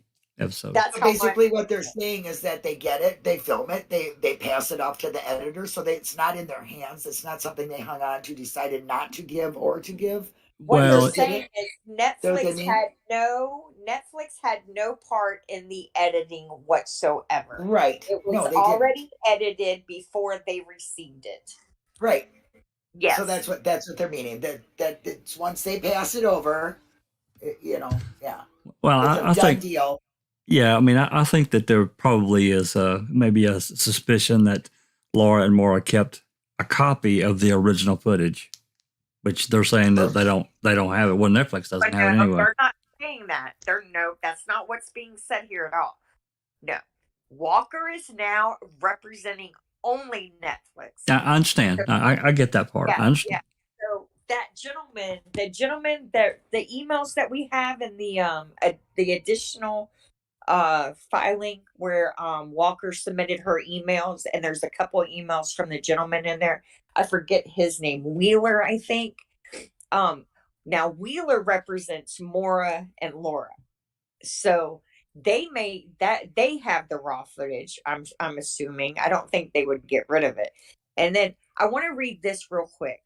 Rule 26D, which keeps getting brought up, is the time for initial disclosures in civil proceedings. It's for parties served or joined later. A party that is first served or otherwise joined after the Rule 26F conference must make the initial disclosures within 30 days after being served or joined, unless a different time is set by stipulation or court order. So that's what they're complying with, which is how it's supposed to work. Correct. It's just ridiculous. It's because really ridiculous. The state rules are different than the federal rules in this civil matter. And I almost feel like Burnett and Barker are forgetting that. Like maybe they've never had a federal lawsuit before. I sent you a couple of things on Barker, and there's 3 press clippings for her, and they're all state cases. I don't know. I don't know if this is her first. I mean, she went to Harvard, so that's not an easy school to get through. Law school. It's tough. It's tough. She went. but she's, I don't know. And you know what's interesting is I just found out is that Rita Walker was a journalist prior to becoming a lawyer. And she was instrumental in getting news organizations the footage or the documents and everything they needed for the George Floyd incident. She that's interesting. she actually received lawyer of the civil lawyer or First Amendment lawyer of the year in Minnesota in 2020. I sent you a thing on it.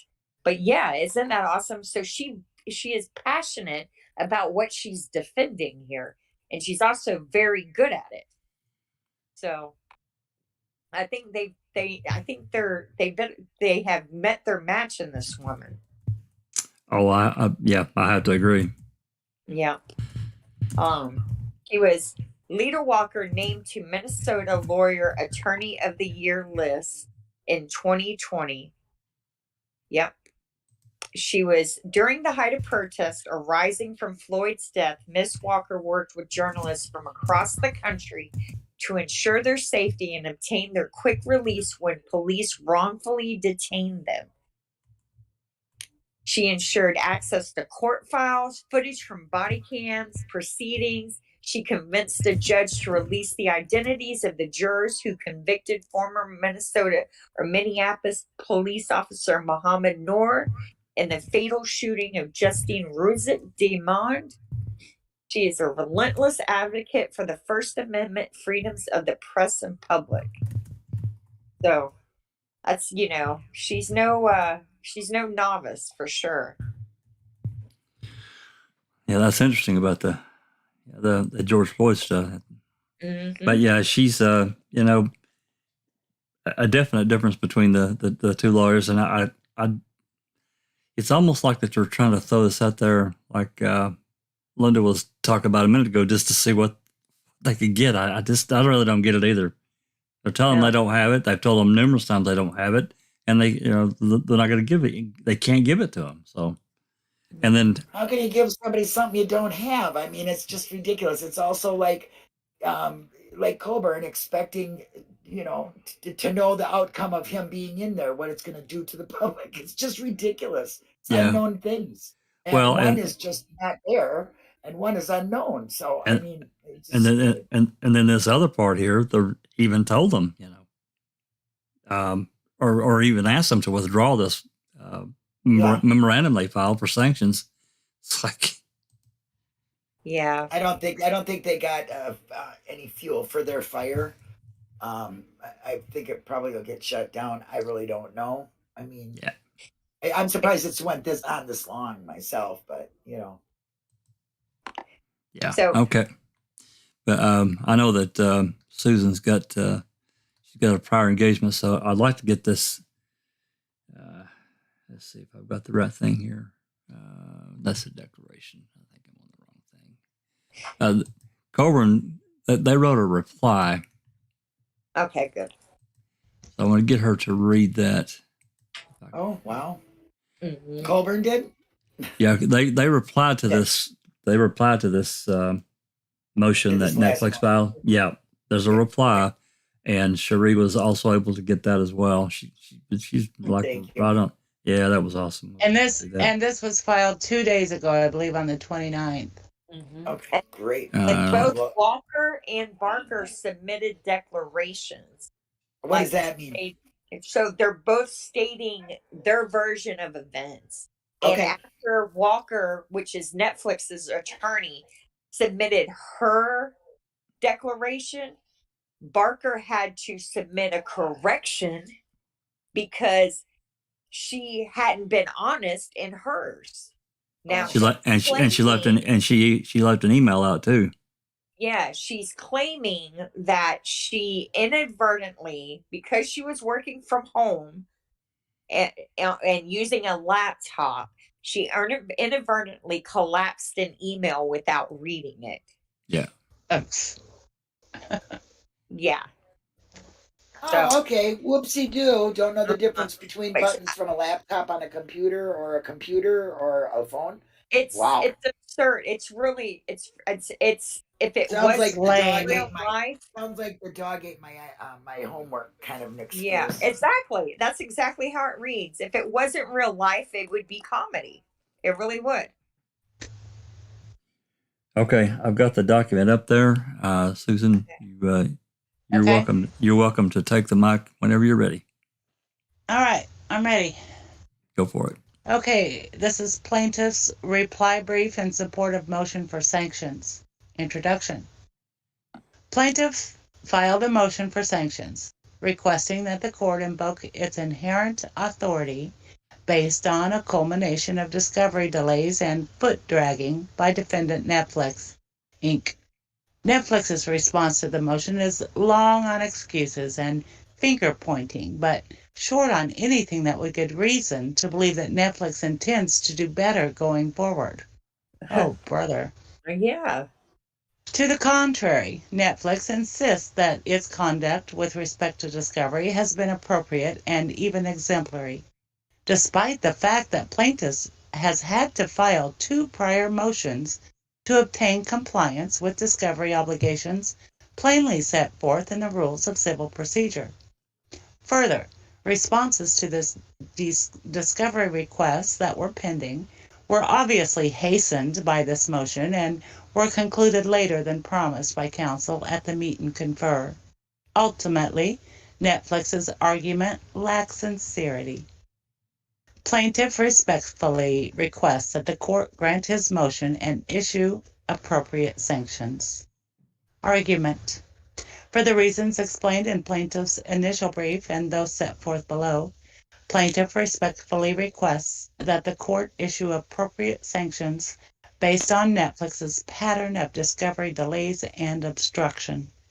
1. Plaintiff's motion requested that the court exercise its inherent authority. In Netflix's response, it badly asserts, with no citation to plaintiff's motion or brief, that plaintiff seeks sanctions under Rule 37. Plaintiff's motion and brief both plainly stated that plaintiff requested that the court exercise its inherent authority to issue sanctions. Plaintiff cited some Rule 37 cases because courts also frequently issue sanctions under Rule 37 to illustrate sanctions that have been found to be proportional to patterns of discovery delay. However, as Netflix's counsel is too sophisticated to have misunderstood, plaintiff's citation to those cases as examples of proportional sanctions in no way altered the expressly stated basis cited for plaintiff's motion. Plaintiff requests that the court ignore Netflix's attempt to put words in plaintiff's mouth regarding the basis for the sanctions that plaintiff requests. Sorry. Brother. Number 2, a sanction is appropriate. Netflix characterizes itself as a model litigant with respect to discovery in this case. The narrative by Netflix does not ring true, and for good reason. The record is to the contrary. Unlike most litigants, Netflix had to be ordered to participate in a Rule 26 conference. Although Netflix claims that it properly objected to responding to any discovery requests thereafter, see Netflix brief, it is one thing to assert a specific substantive objection to portions of discovery, as Rule 26 contemplates, and another thing to arrogate to oneself the right to unilaterally declare a stay of discovery, as Netflix did. Court's comments regarding defendants' unilateral, self-imposed stay of discovery. Further, Netflix portrays the fact that Judge Pepper was not micromanaging this case amid her other responsibilities as chief judge, as somehow an endorsement of its decision to declare itself immune from discovery obligations during a period when, in essence, the teacher wasn't looking. While Netflix also contends, Jesus Christ, how old are these guys? Yeah. I know. While Netflix also contends that it would have been entitled to a stay of discovery pending its motions to dismiss had it requested one, it never sought court approval for any stay of discovery. Moreover, it seems highly unlikely that at the outset of briefing on the second motion to dismiss, the court would have granted Netflix a stay of discovery that extended indefinitely, given that the motion more closely resembled a motion for summary judgment, and that the motion was only asserted through a loophole in Seventh Circuit case law that has not yet foreclosed serial motions to dismiss, unlike other circuits. See plaintiffs. Yeah, brief in response to Netflix's motion to dismiss second amended complaint. There is no way to explain away the fact that Netflix spurned the rules of civil procedure by refusing to participate in a Rule 26F conference absent a court order, and by declaring that it would refuse to respond to any discovery until resolution of its motions to dismiss. Netflix's conduct prior to the decisions on the motion to dismiss provides context and shows that Netflix's subsequent delay in producing documents after the court's decisions is not a one-off. Rather, Netflix is acting in accordance with its previously established pattern of delay and obstruction. I'm going to read footnote number 1. Okay. Contrary to Netflix's distorted version of plaintiffs' arguments, plaintiffs does not seek sanctions solely because Netflix chose to list documents by category in its initial disclosures, but because of the pattern of delay that has once again required a motion. It has not taken to heart the court's message that defendants should, quote, turn around responses promptly, unquote, following resolution of the motions to dismiss, ordering discovery responses within 14 days of decisions on the motions to dismiss. As the Seventh Circuit has explained, a litigant is not entitled to expect a, quote, a shot across the bow, unquote, before sanctions are issued to penalize abusive discovery tactics. But here, the record demonstrates that Netflix has already received what it should have understood as warnings by the court. The first occurred when Judge Pepper compelled defendants to participate in a Rule 26F conference without awaiting a response from defendants to plaintiffs' motion for that relief.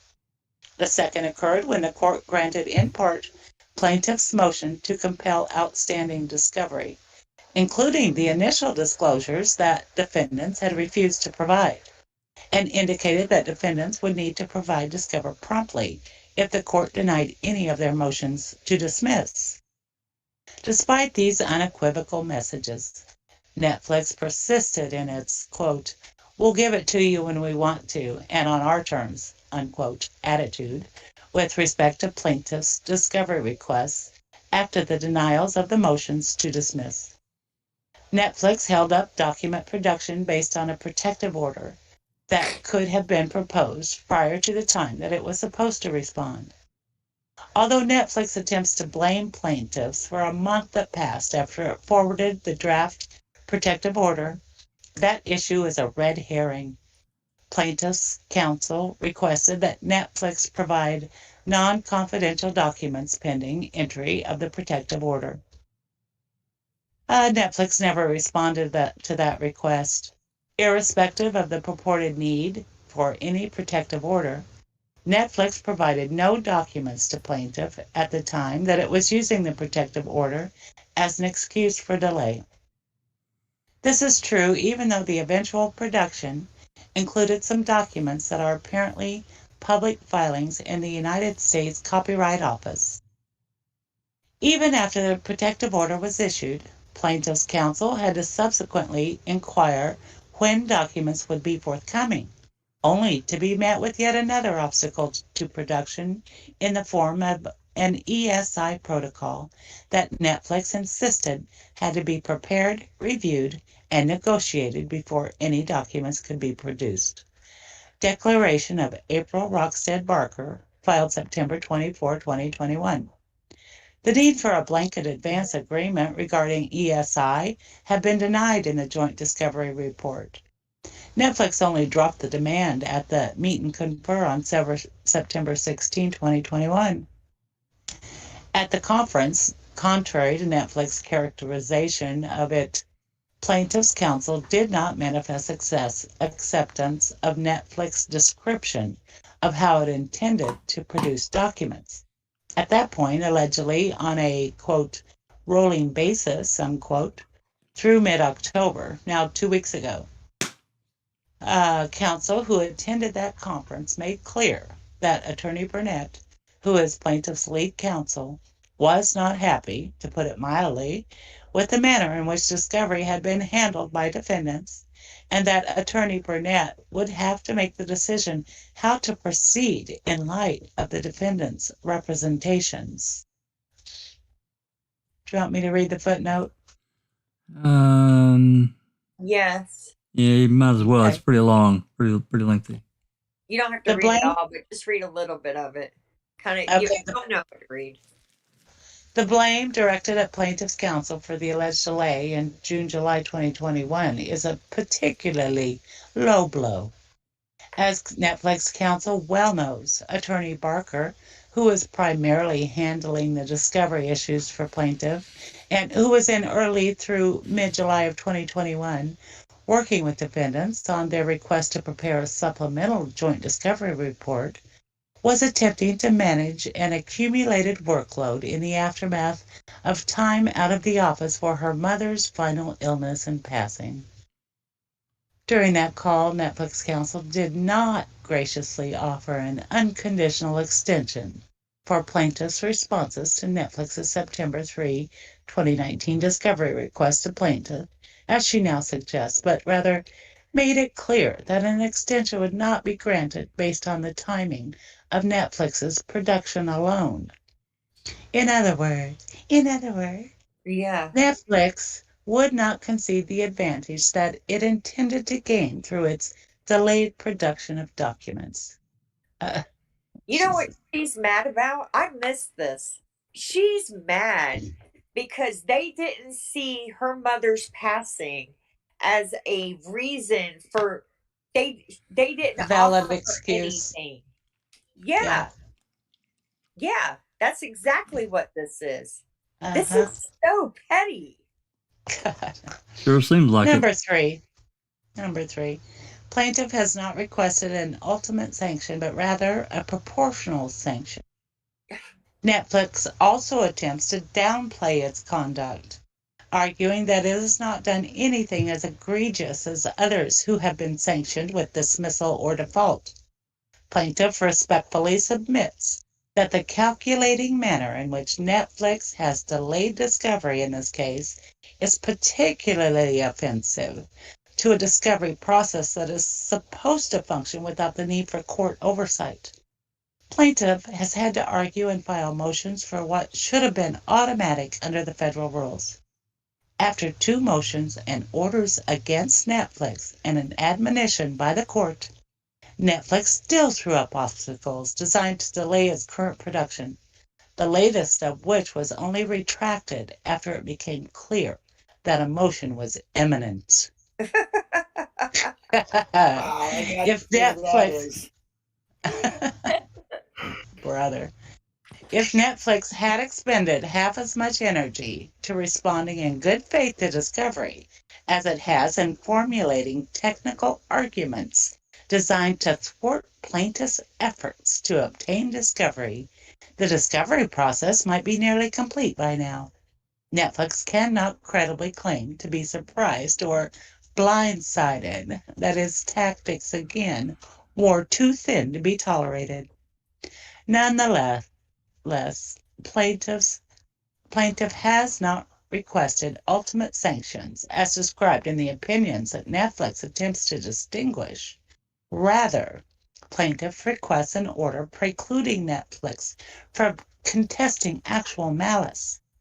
Plaintiff respectfully submits that the order would permit the parties to move forward with discovery on other issues in the case in the time that remains in discovery.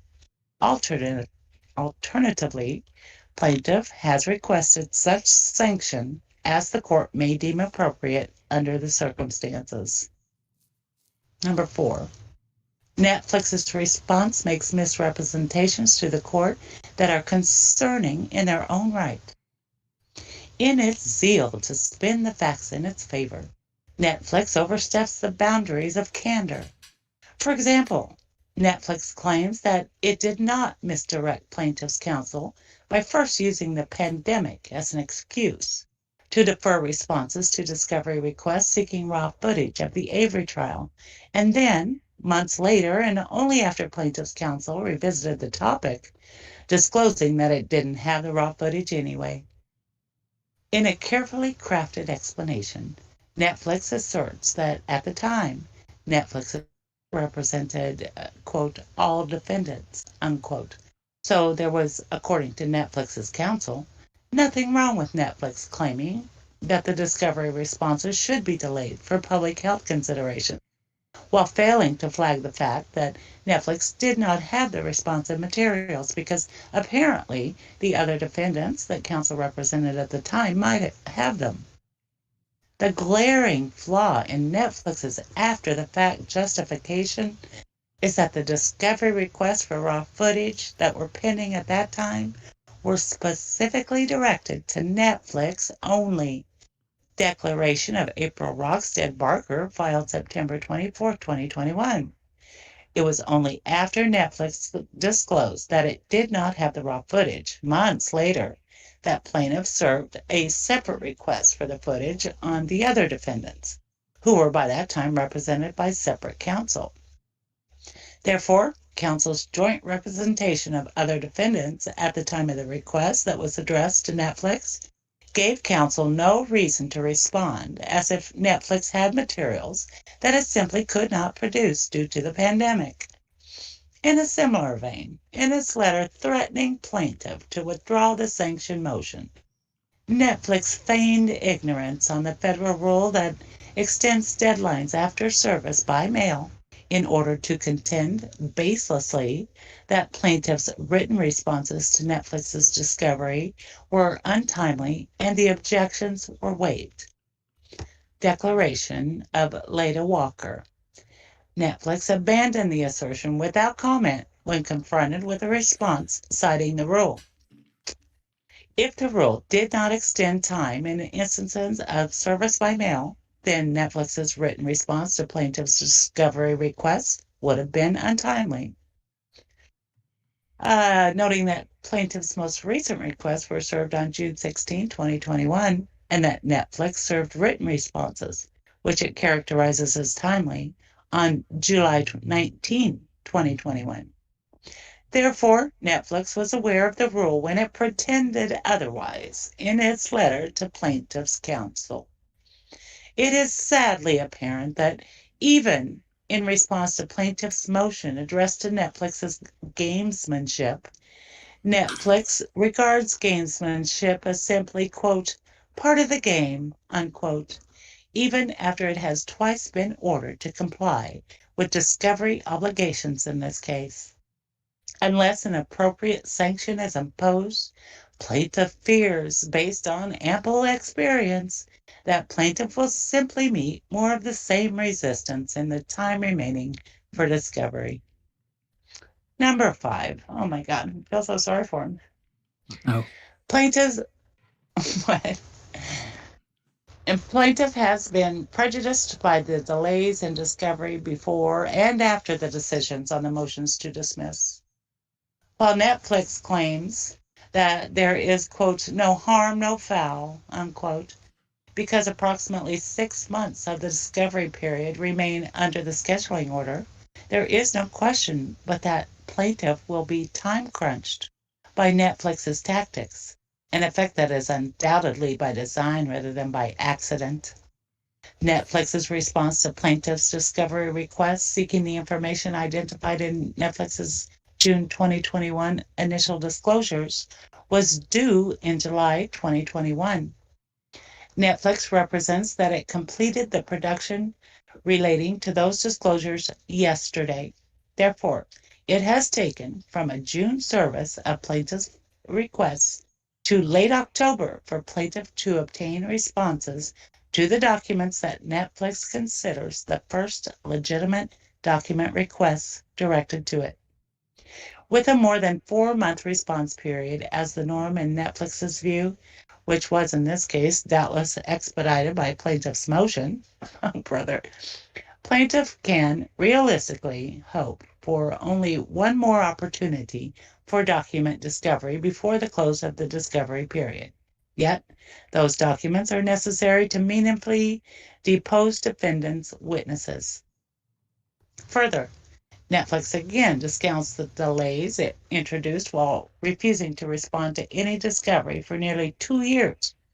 During Netflix's announced refusal to cooperate with discovery, it was pointless for plaintiff to attempt to serve any further discovery. Plaintiff's counsel could not undertake the usual analysis of discovery responses necessary to formulate further or more refined requests, because Netflix made it clear that plaintiff could expect no responses until plaintiff filed a motion to compel. At a minimum, Netflix has deprived plaintiff of the opportunity to conduct discovery in the order of plaintiff's choosing, which plaintiff normally would have under Rule 26. Netflix also points to the summary judgment deadline, alleged proof that plaintiff faces no imminent motion when, as is obvious, the deadline does not preclude defendants from filing motions before that date. Number 6. Netflix should not be awarded for its discovery delays. Netflix also argues that it should be awarded attorney's fees for responding to plaintiff's motion.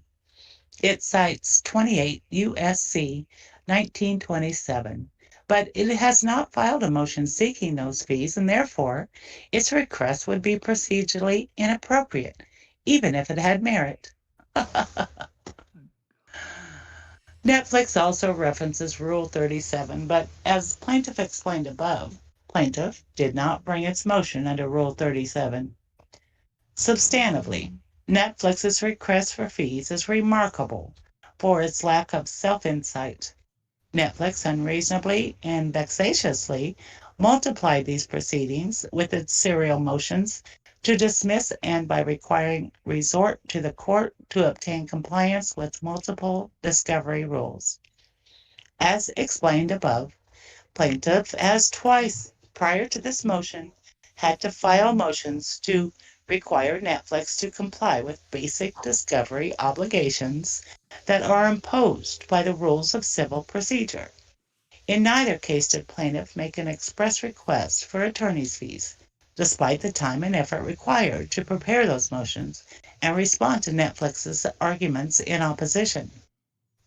Throughout the course of this case, plaintiff's counsel has had to expend far more time attempting to pursue discovery and filing motions to secure cooperation than should be necessary in a federal court proceeding. It defies credulity that Netflix would even suggest that it should now also be rewarded for its poor behavior with an award for its attorney's fees. Needless to say, plaintiff respectfully requests that the court deny Netflix's request. Conclusion. Much like Netflix's communications relating to discovery throughout this case, Netflix's response brief launches a volley of accusations toward plaintiff, but the record belies the obvious, which is that Netflix has been making discovery unnecessarily difficult and protracted through a conscious effort, and continues to do so even after denial of the motions to dismiss. The court signaled prior to those decisions that discovery should move forward promptly thereafter. Too much time in this case has already been lost to discovery delays for plaintiff to reasonably hope for better days ahead, only to wind up at the court's doorstep weeks before the deadline for discovery to be completed. Unfortunately, after prior orders to participate in and provide discovery, followed by obviously manufactured delays, it does not appear to be likely that Netflix will change its ways going forward unless it receives a stronger and more direct message this time around. The plaintiff respectfully requests that the court enter an order precluding Netflix from contesting actual malice for purposes of these proceedings, or such other sanction as the court may deem appropriate under the circumstances. Dated 2 days ago, October 29, 2021. Oh my God. Thank you, Susan. Just ridiculous. You're welcome. Sorry for the... No, don't be. It was perfect. The inflection of how we all feel. Yeah. Yeah. What's sad is this woman has dramatically over exaggerated everything. And God, no kidding. When you read Walker's response and her declaration, it's so concise and it's so matches the record that it's so obvious that this is just a desperate attempt. You know what? I think what it is that I think if Netflix doesn't have the raw footage, then Netflix can't be sued, right? Because they didn't control the editing. So I wonder if that doesn't mean that reduces the damages drastically. I don't know. We really need somebody that's fluent in civil matters to help walk us through that. What this all reminds me of? What's that, Susan? This all reminds me of Wisconsin's responses to Kathleen. Yeah, it's exactly how it reads. Yeah, childish and just dumb, basically. Alice, you have something? Yeah, I'm starting to think, Jack, that some of them might have some Scottish blood in them, because that was a load of havering shite that just came out of that fucking thing there. What a load of crap that was. Jesus.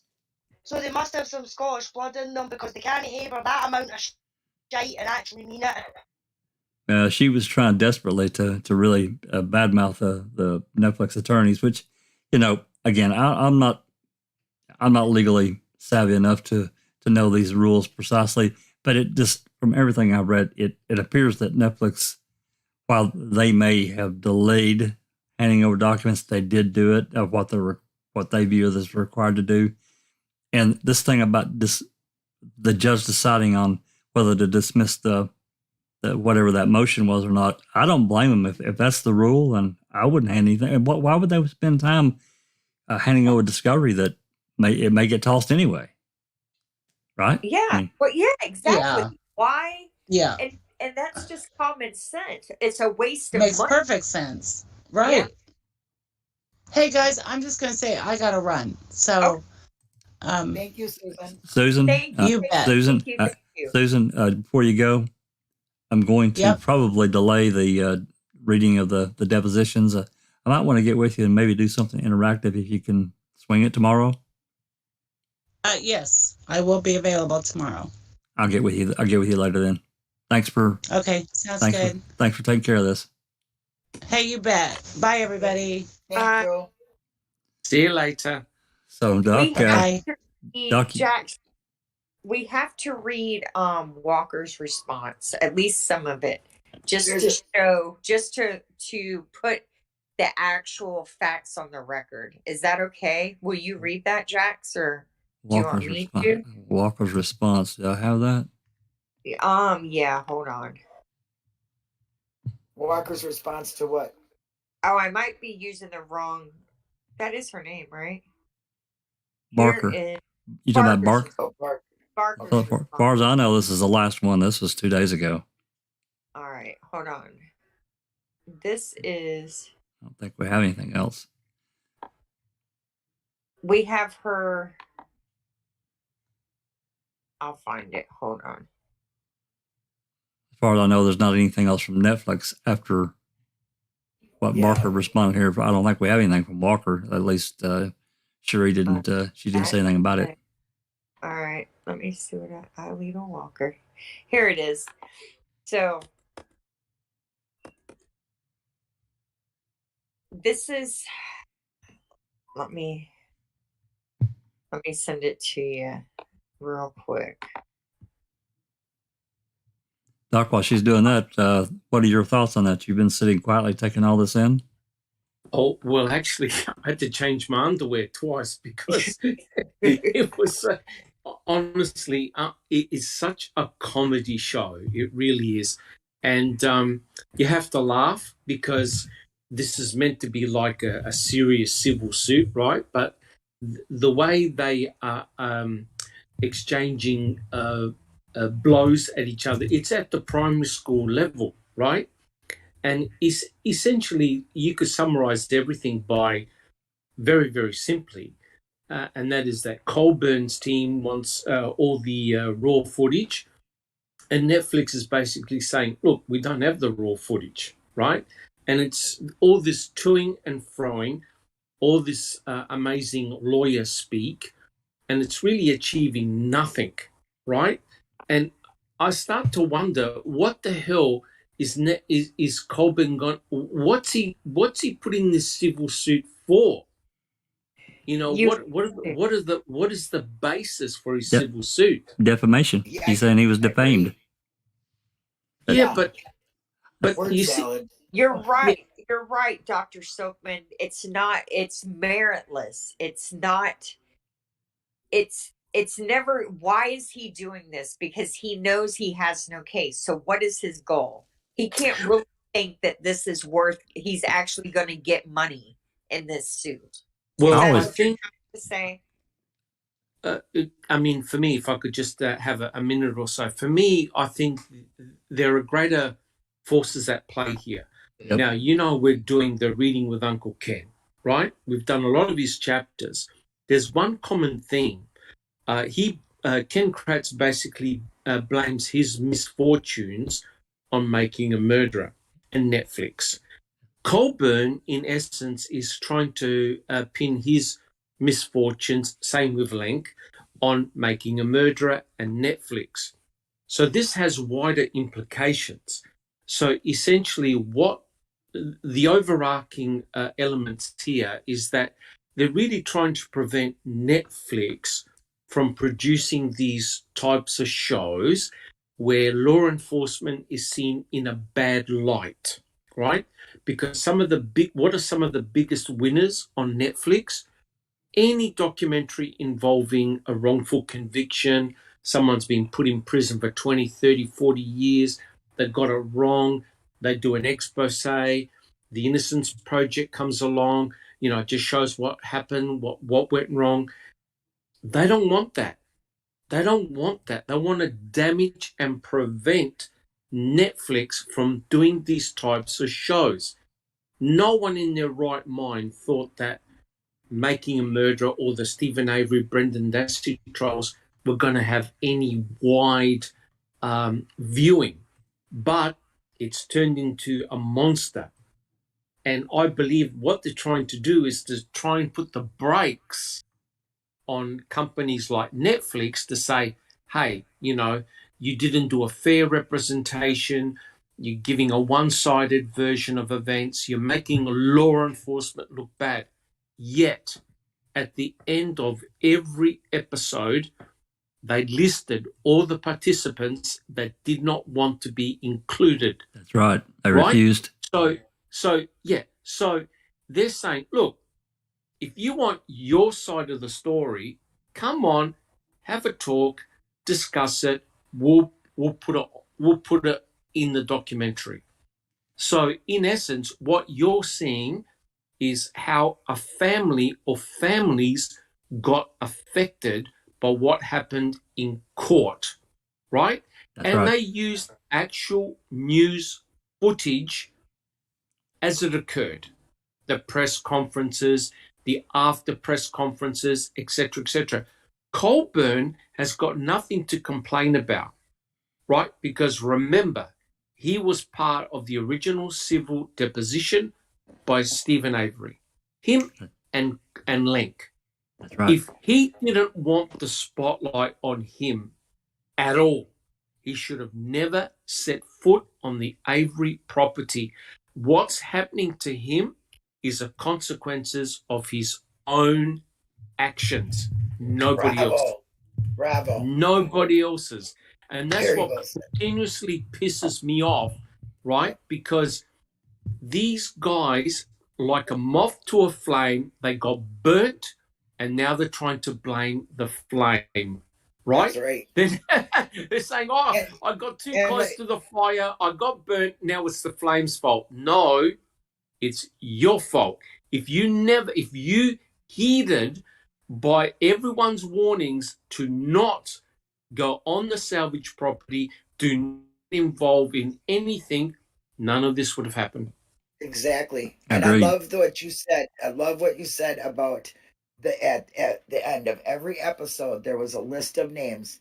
Now anyone that has a conflict should have been, especially with Ma'am One. If you had a conflict with that and you thought that did something to you, here's your chance to tell the world what you didn't get to tell them in the first place, right? And they didn't take it. They chose not to. So I think they could have explained that themselves if they felt desperate to do so. Do you remember when and it's in Making a Murder, I think it's in the first season, where they have that Dateline producer and they're on and they say, yeah, murder's hot right now. Murder's so. That's on NBC 26. Correct. And and now what's selling is wrongful convictions on it. What's selling is righting these wrongs, because when murder was selling and during that period, the Darlie Routier case, the Stephen Avery case, prosecutors were and investigators were, I don't know if they were emboldened by the just media. quick to convict, and now they're all I don't know if they were emboldened. Well, sure they were, but the crime. Remember what passed just 8 or 7 or 8 years prior to that? That was the crime bill in the mid late 90s. So they were. And so they were circumventing and cheating to get these convictions, right? And so now they have to pay the piper. They got to pay the price for this. And they're mad because the same people that were cheering them on, which Wisconsin totally used the media to do something that never should have been done. Because you got to remember, these guys are not guilty, and they knew they weren't guilty, right? We know that what happened with Gregory Allen. We have to remember that while this was going on, Andrew Colborn and all, they knew all of that, and they convicted them anyway. And it's not Netflix's fault. It's not Laura's fault. It's not Laura's fault that they chose to wrongfully convict Stephen and Brendan to get out of a civil suit and to bury what happened with Gregory Allen.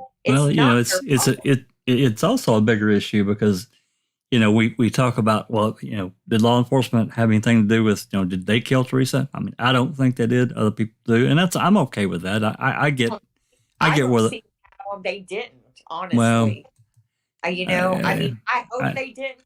I hope they didn't, and I'm not married to it. But they're the only people who benefited from her death.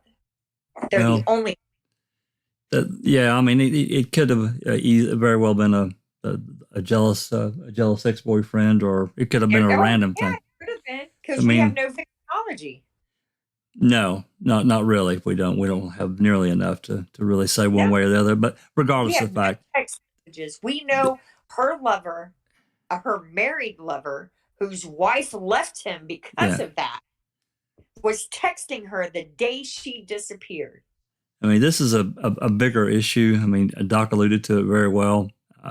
As far as the law enforcement side of it and painting. And I don't want any good cop painted in a bad light. I support any good, honest cop that's got their, breaking their ass, trying to do the right thing and cut people breaks when they can and arresting people when they have to.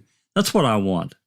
But these people that are intentionally doing what we see done in this case, we've looked at it far too closely. I mean, this gets back onto murder was hot. What did Nancy Grace do here in the last few years? She's completely flipped now. Now she's wanting to do these cases. What's that show? I think maybe Linda, you told me about it, that she was doing on Oxygen, or that Nancy Grace is flipping. You know what I'm talking about?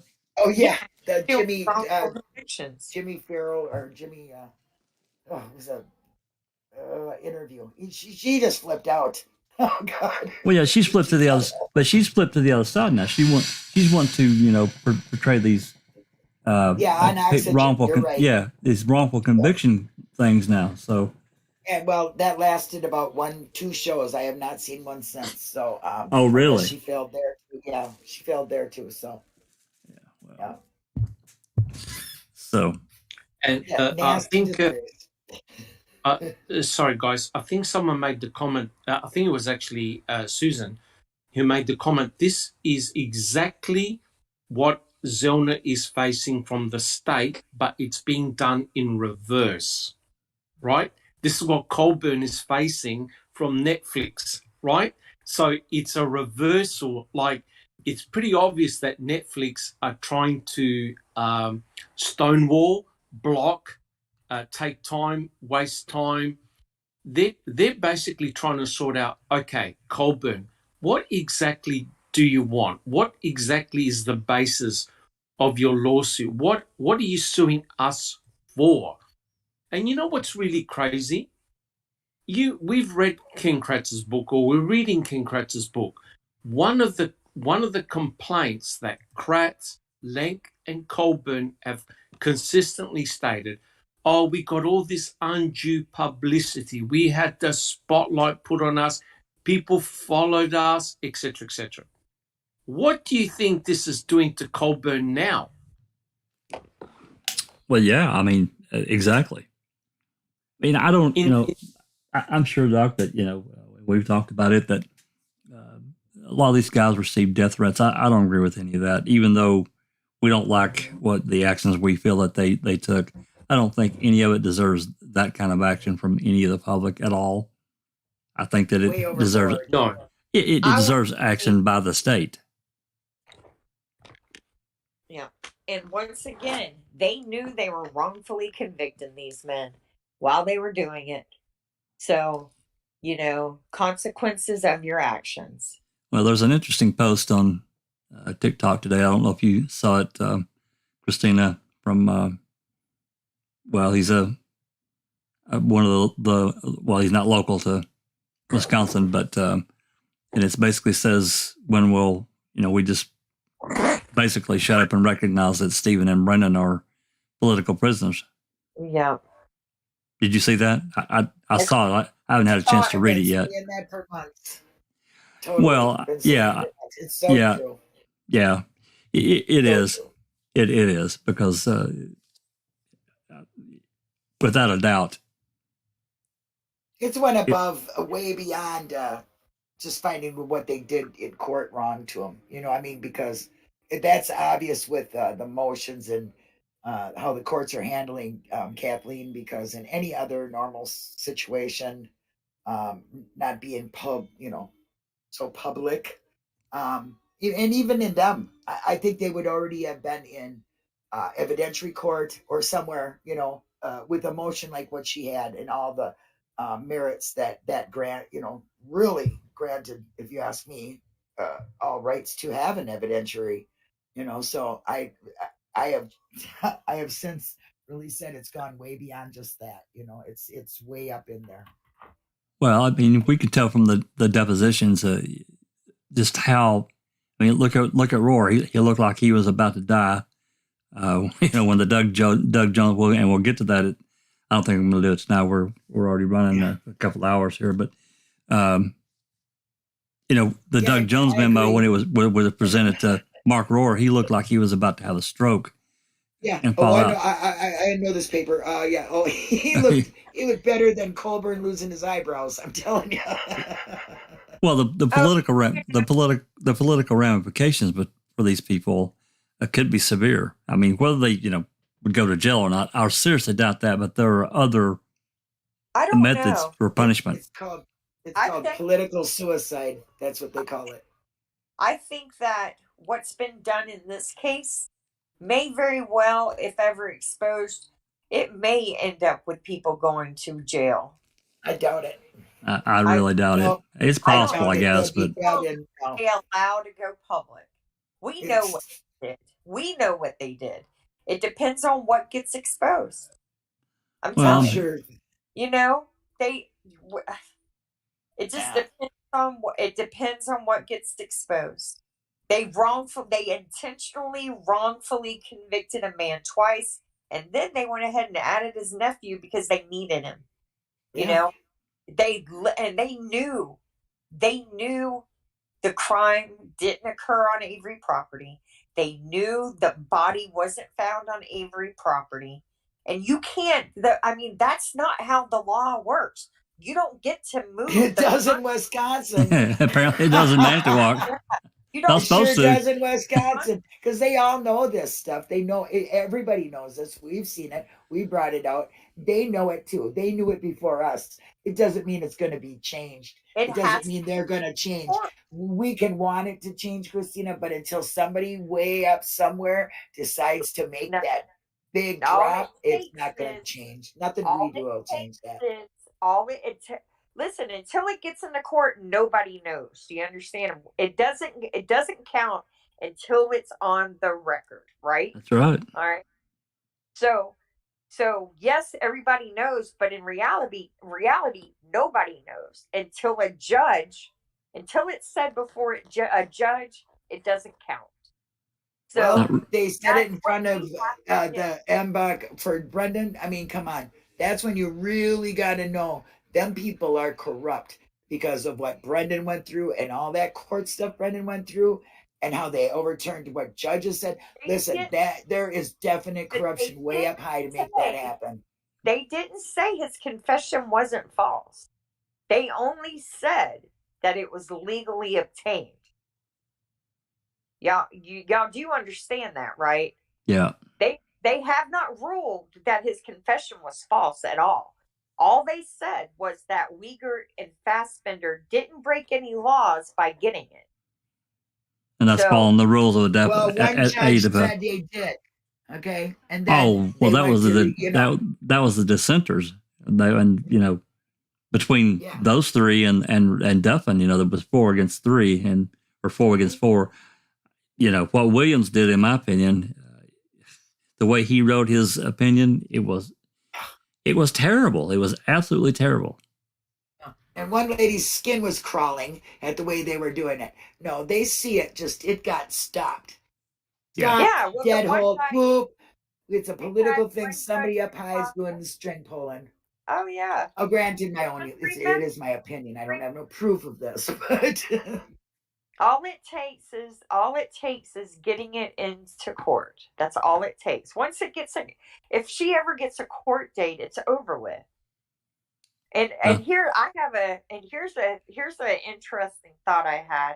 So by inviting NetFlix attorneys into this case, there are now even more intelligent legal eyes looking at this, right? And NetFlix attorneys are not Kathleen Zellner is no run-of-the-mill attorney by any means, right? But now you have even more people who are wanting to, 1, protect freedom of speech and the First Amendment, 2, those types of people who practice that kind of law are those that believe in civil rights as a whole. So this case is going to be interesting. And now they're looking at this. And, who's to say 1 or 2 of them aren't going to want to try and dig deeper and help to right this wrong? I think Colborn they have drastically underestimated the potential damage this can do. I don't know that they would. I don't know that they would get involved in Stephen and Brendan's case. I mean, who knows? I mean, it would take some legal maneuvering there because they've already got lawyers. But they don't have to go on their record. All they got to do is go in the background, be like us, and start researching. It's a compelling case. Sure it is. I mean, Walker's a journalist. That was her first job, so she's definitely curious, right? And she believes in the First Amendment so much, she went back to school and became a lawyer. And she's a good enough lawyer that Netflix is using her. Yeah, I mean, it may interest her in a private way, but as far as any kind of public thing, that's who knows? Yeah. So that's interesting. But it's an interesting thought, isn't it? This Colborn stuff is, I originally thought, because of just how frivolous I saw it, is this was a big distraction. Add to that Griesbach was his attorney, which him being a prosecuting attorney for basically his entire career, he retires and bam, suddenly he's a civil attorney. It just seemed like a distraction to me because at the time there were other things going on in the Avery case. There were filings and so forth going on. So I don't know. I just, for me personally, I just don't see how. I don't think Netflix and Doc may agree or disagree. I don't think they will ever admit to any kind of wrongdoing in what they did. No. Well, the thing is when you distill it down, making a murderer was not a legal document in terms of like making a murderer were there for a form of information and entertainment, right? If you believe that you could understand the Avery and Dassey cases just from making a murderer 1 and 2, you're dreaming. Oh my God, yes. And that's why a lot of guilters, I absolutely laugh my head off when a lot of guilters based their knowledge and expertise on just making a murderer 1 and 2. Clearly, it's a catalyst for further discussion and to deep dive into documents, exactly like Foul Play has done, and many other researchers out there too. They've deep dived. They've done a lot of hard work. They've done a lot of research, right? Kudos to all the hard work being done. For Netflix, they're scratching their heads thinking, oh, wait a minute. We went in there with our cameras. We shot the footage. We produced a product. And, over 40 million people saw it. Some people liked it. Some people didn't like it. What's your beef? Stephen and Brendan are in prison, right? It's almost like they're trying to blame Netflix. But the jury convicted both Stephen and Brendan, rightly or wrongly. Netflix was just the vessel that brought us this information to our lounge rooms. Just a catalyst. And Colborn is now somehow trying to profiteer and somehow blaming the process by saying, oh, look, I look really bad.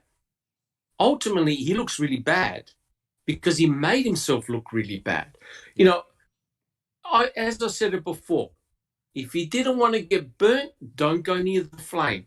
And what, of course, is really highly suspicious is that Lenk and Colborn are finding all these pieces of evidence. For example, the key, right?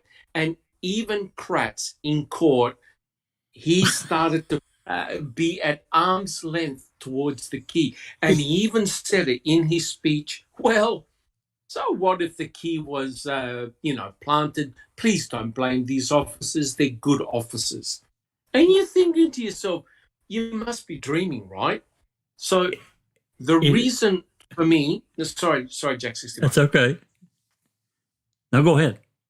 I was going to say the reason why for me, this is such a fascinating documentary, is that we really got to see law and when things go wrong in action, right? Yep. You don't even have to tell people, right? You can see the corruption fly off the screen, and it commenced from 1985 and it still went on right throughout both Stevens and Brendan's trials. We've had a look at all the documents, we've deep dived all the correspondence that occurred between the attorneys and the judges. It's shocking. Yeah, Absolutely shocking. I'm just going to say, Doc, I think if Kratz could have, he would have taken that key and flung it out the front doors of the courthouse to get it away from him.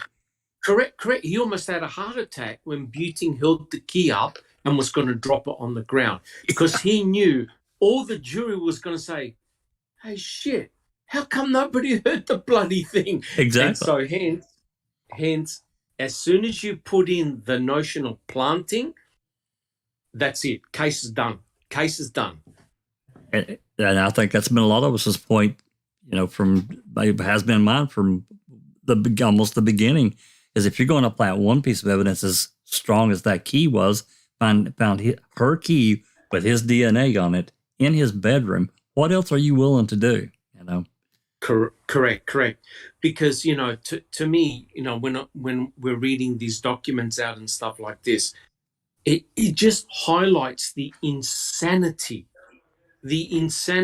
of this entire or both cases and the fallout and blowback that it's had on people and continuing to have on people. And someone made the comment in chat, hey, the Avery and Dassey families, they got their fair whack as well, right? Don't think people didn't write hate notes and drop dead and your son's a murderer, blah, blah, blah.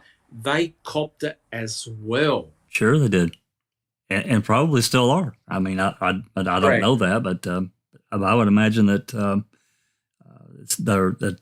Alan Senior's still getting it, and probably even Barb. I'm guessing. I don't know that. I'm just correct, and it affected their business as well. They just about went under. Yep, they did. Damn near destroyed them. So. But Sunshine had sent me a message. There are two more documents. Actually, there are three. I didn't show the correction, but there are two more documents. And I said at the beginning, I wasn't going to read them because they're not like overly long, but they're declarations from each lawyer. I was just going to have Zoe include them. They'll be in the description. Kristen, if you want me to read hers, not the emails, but her declaration, I can. It won't take but a minute.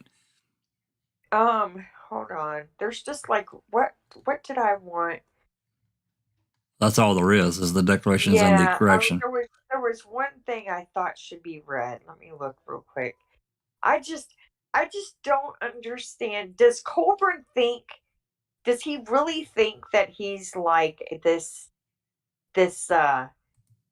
guy who is just capable of fooling everyone and making a murderer went in and just made him look guilty because he didn't look guilty? I just don't understand what he's thinking. If he really genuinely believes that he has been defamed.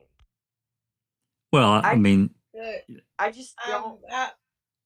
I'm sorry, but when it comes to any of them and making a murder, especially season 1, like Kratz, like Rimiker, like Colborn, like the rest of them, they have had ample, and I mean ample, opportunity to come forward and say something.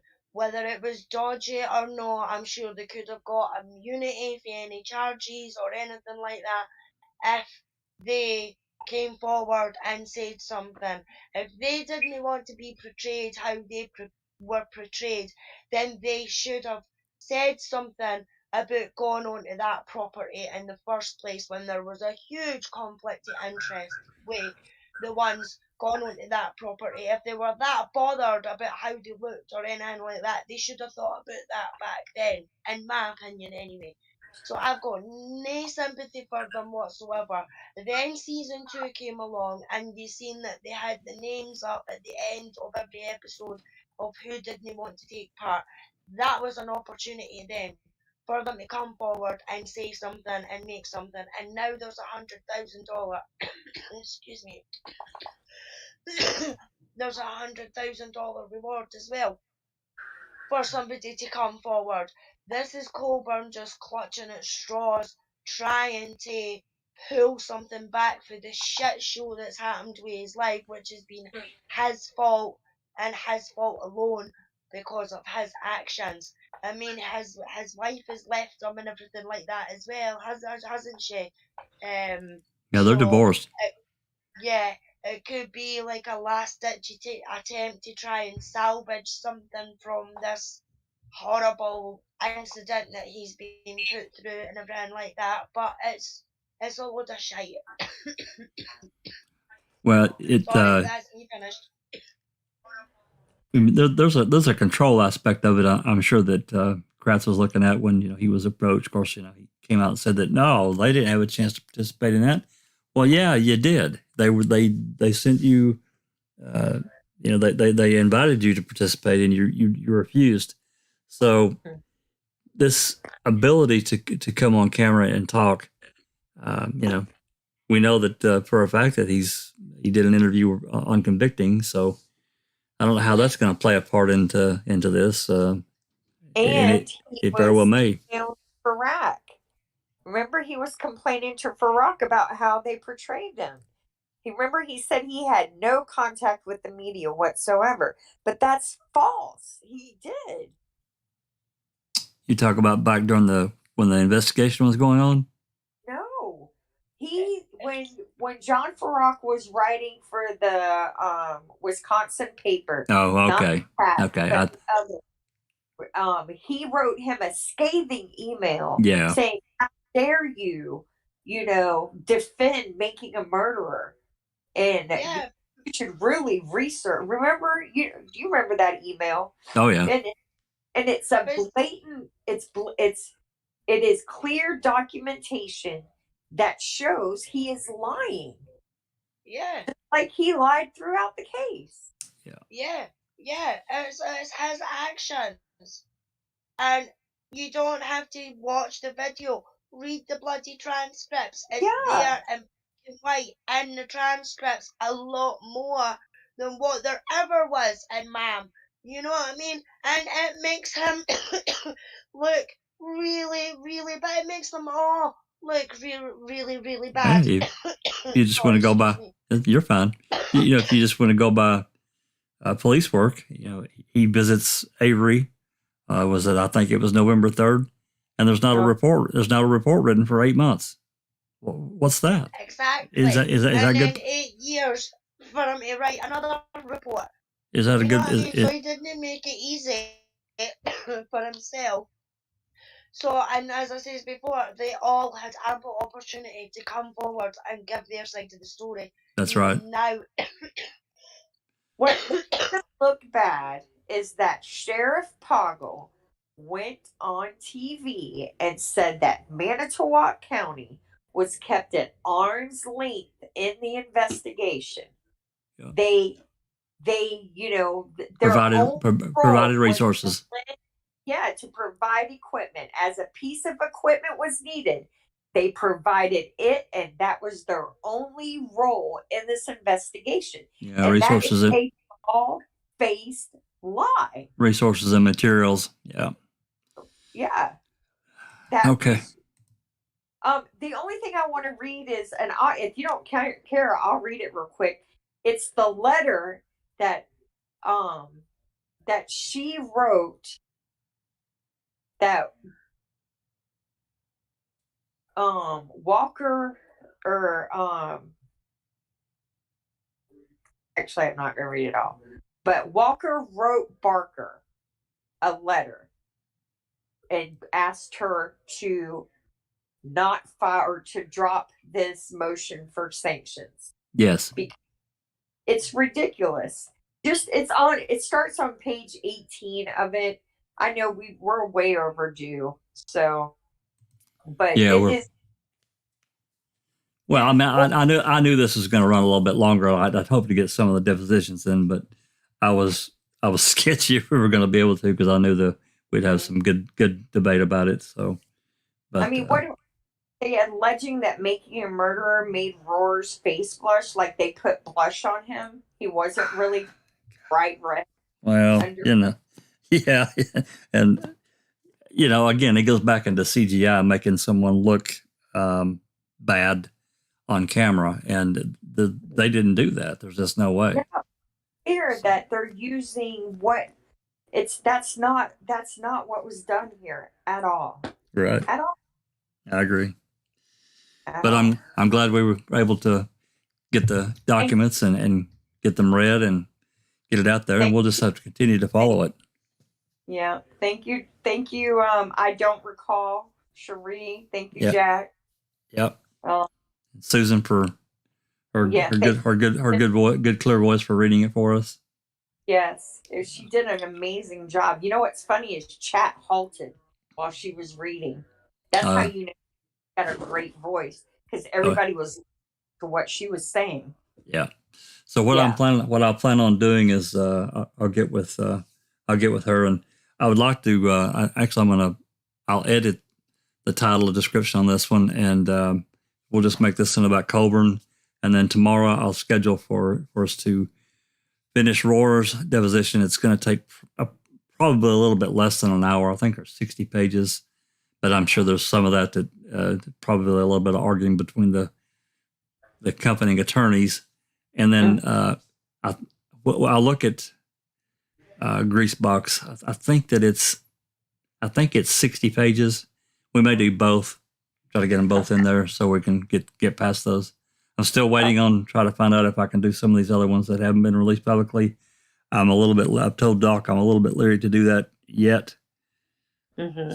So anyway, with that said, really appreciate everyone coming along and listening in, and all the great comments in the live chat. Really appreciate it. If you have any comments, suggestions. Oh, there's one more thing I want to say, and I should have said this at the beginning. There was a comment on one of the open mics it's been a few weeks ago now, where someone said that I was rude to someone participating, I guess, here in Discord. And I don't really know what they're talking about. I never, ever try to be rude to anyone, ever. That's never my intent. My goal is, as a host, and Doc and, allude to this as well. You try to keep the train on the track. Sometimes it veers off pretty far in the weeds, and you kind of got to steer it back. One tries their best. Exactly. I never do anything of that nature out of any kind of rudeness. We're all friends here. We can disagree and still be friends and walk away knowing that we agree to disagree, and we're okay with it. I still think that you're a good person, So for that reason, I wanted to make this publicly, because I actually left that person a comment after I saw it. I can't remember which episode it was, but it's not been that long ago, a few weeks at most. So anyway, just wanted to throw that out there. I never try to be rude to anyone. If someone out there heard my voice and thinks that I was being rude, I promise you that was never my intent, and I would have heard about it if somebody thought I was being rude to them. So I just want to clear that up. Anyway, want to thank everyone for coming, and they came in the Discord and showed up to the live. Really appreciate it. And I'll get something scheduled. We'll get the depositions hopefully tomorrow afternoon, probably around the same time as today. Probably File Central will get started, because it's probably going to take a couple hours or so, and then there'll be some discussion. So anyway, really appreciate it, and we'll catch you guys soon. This has been a Foul Play production.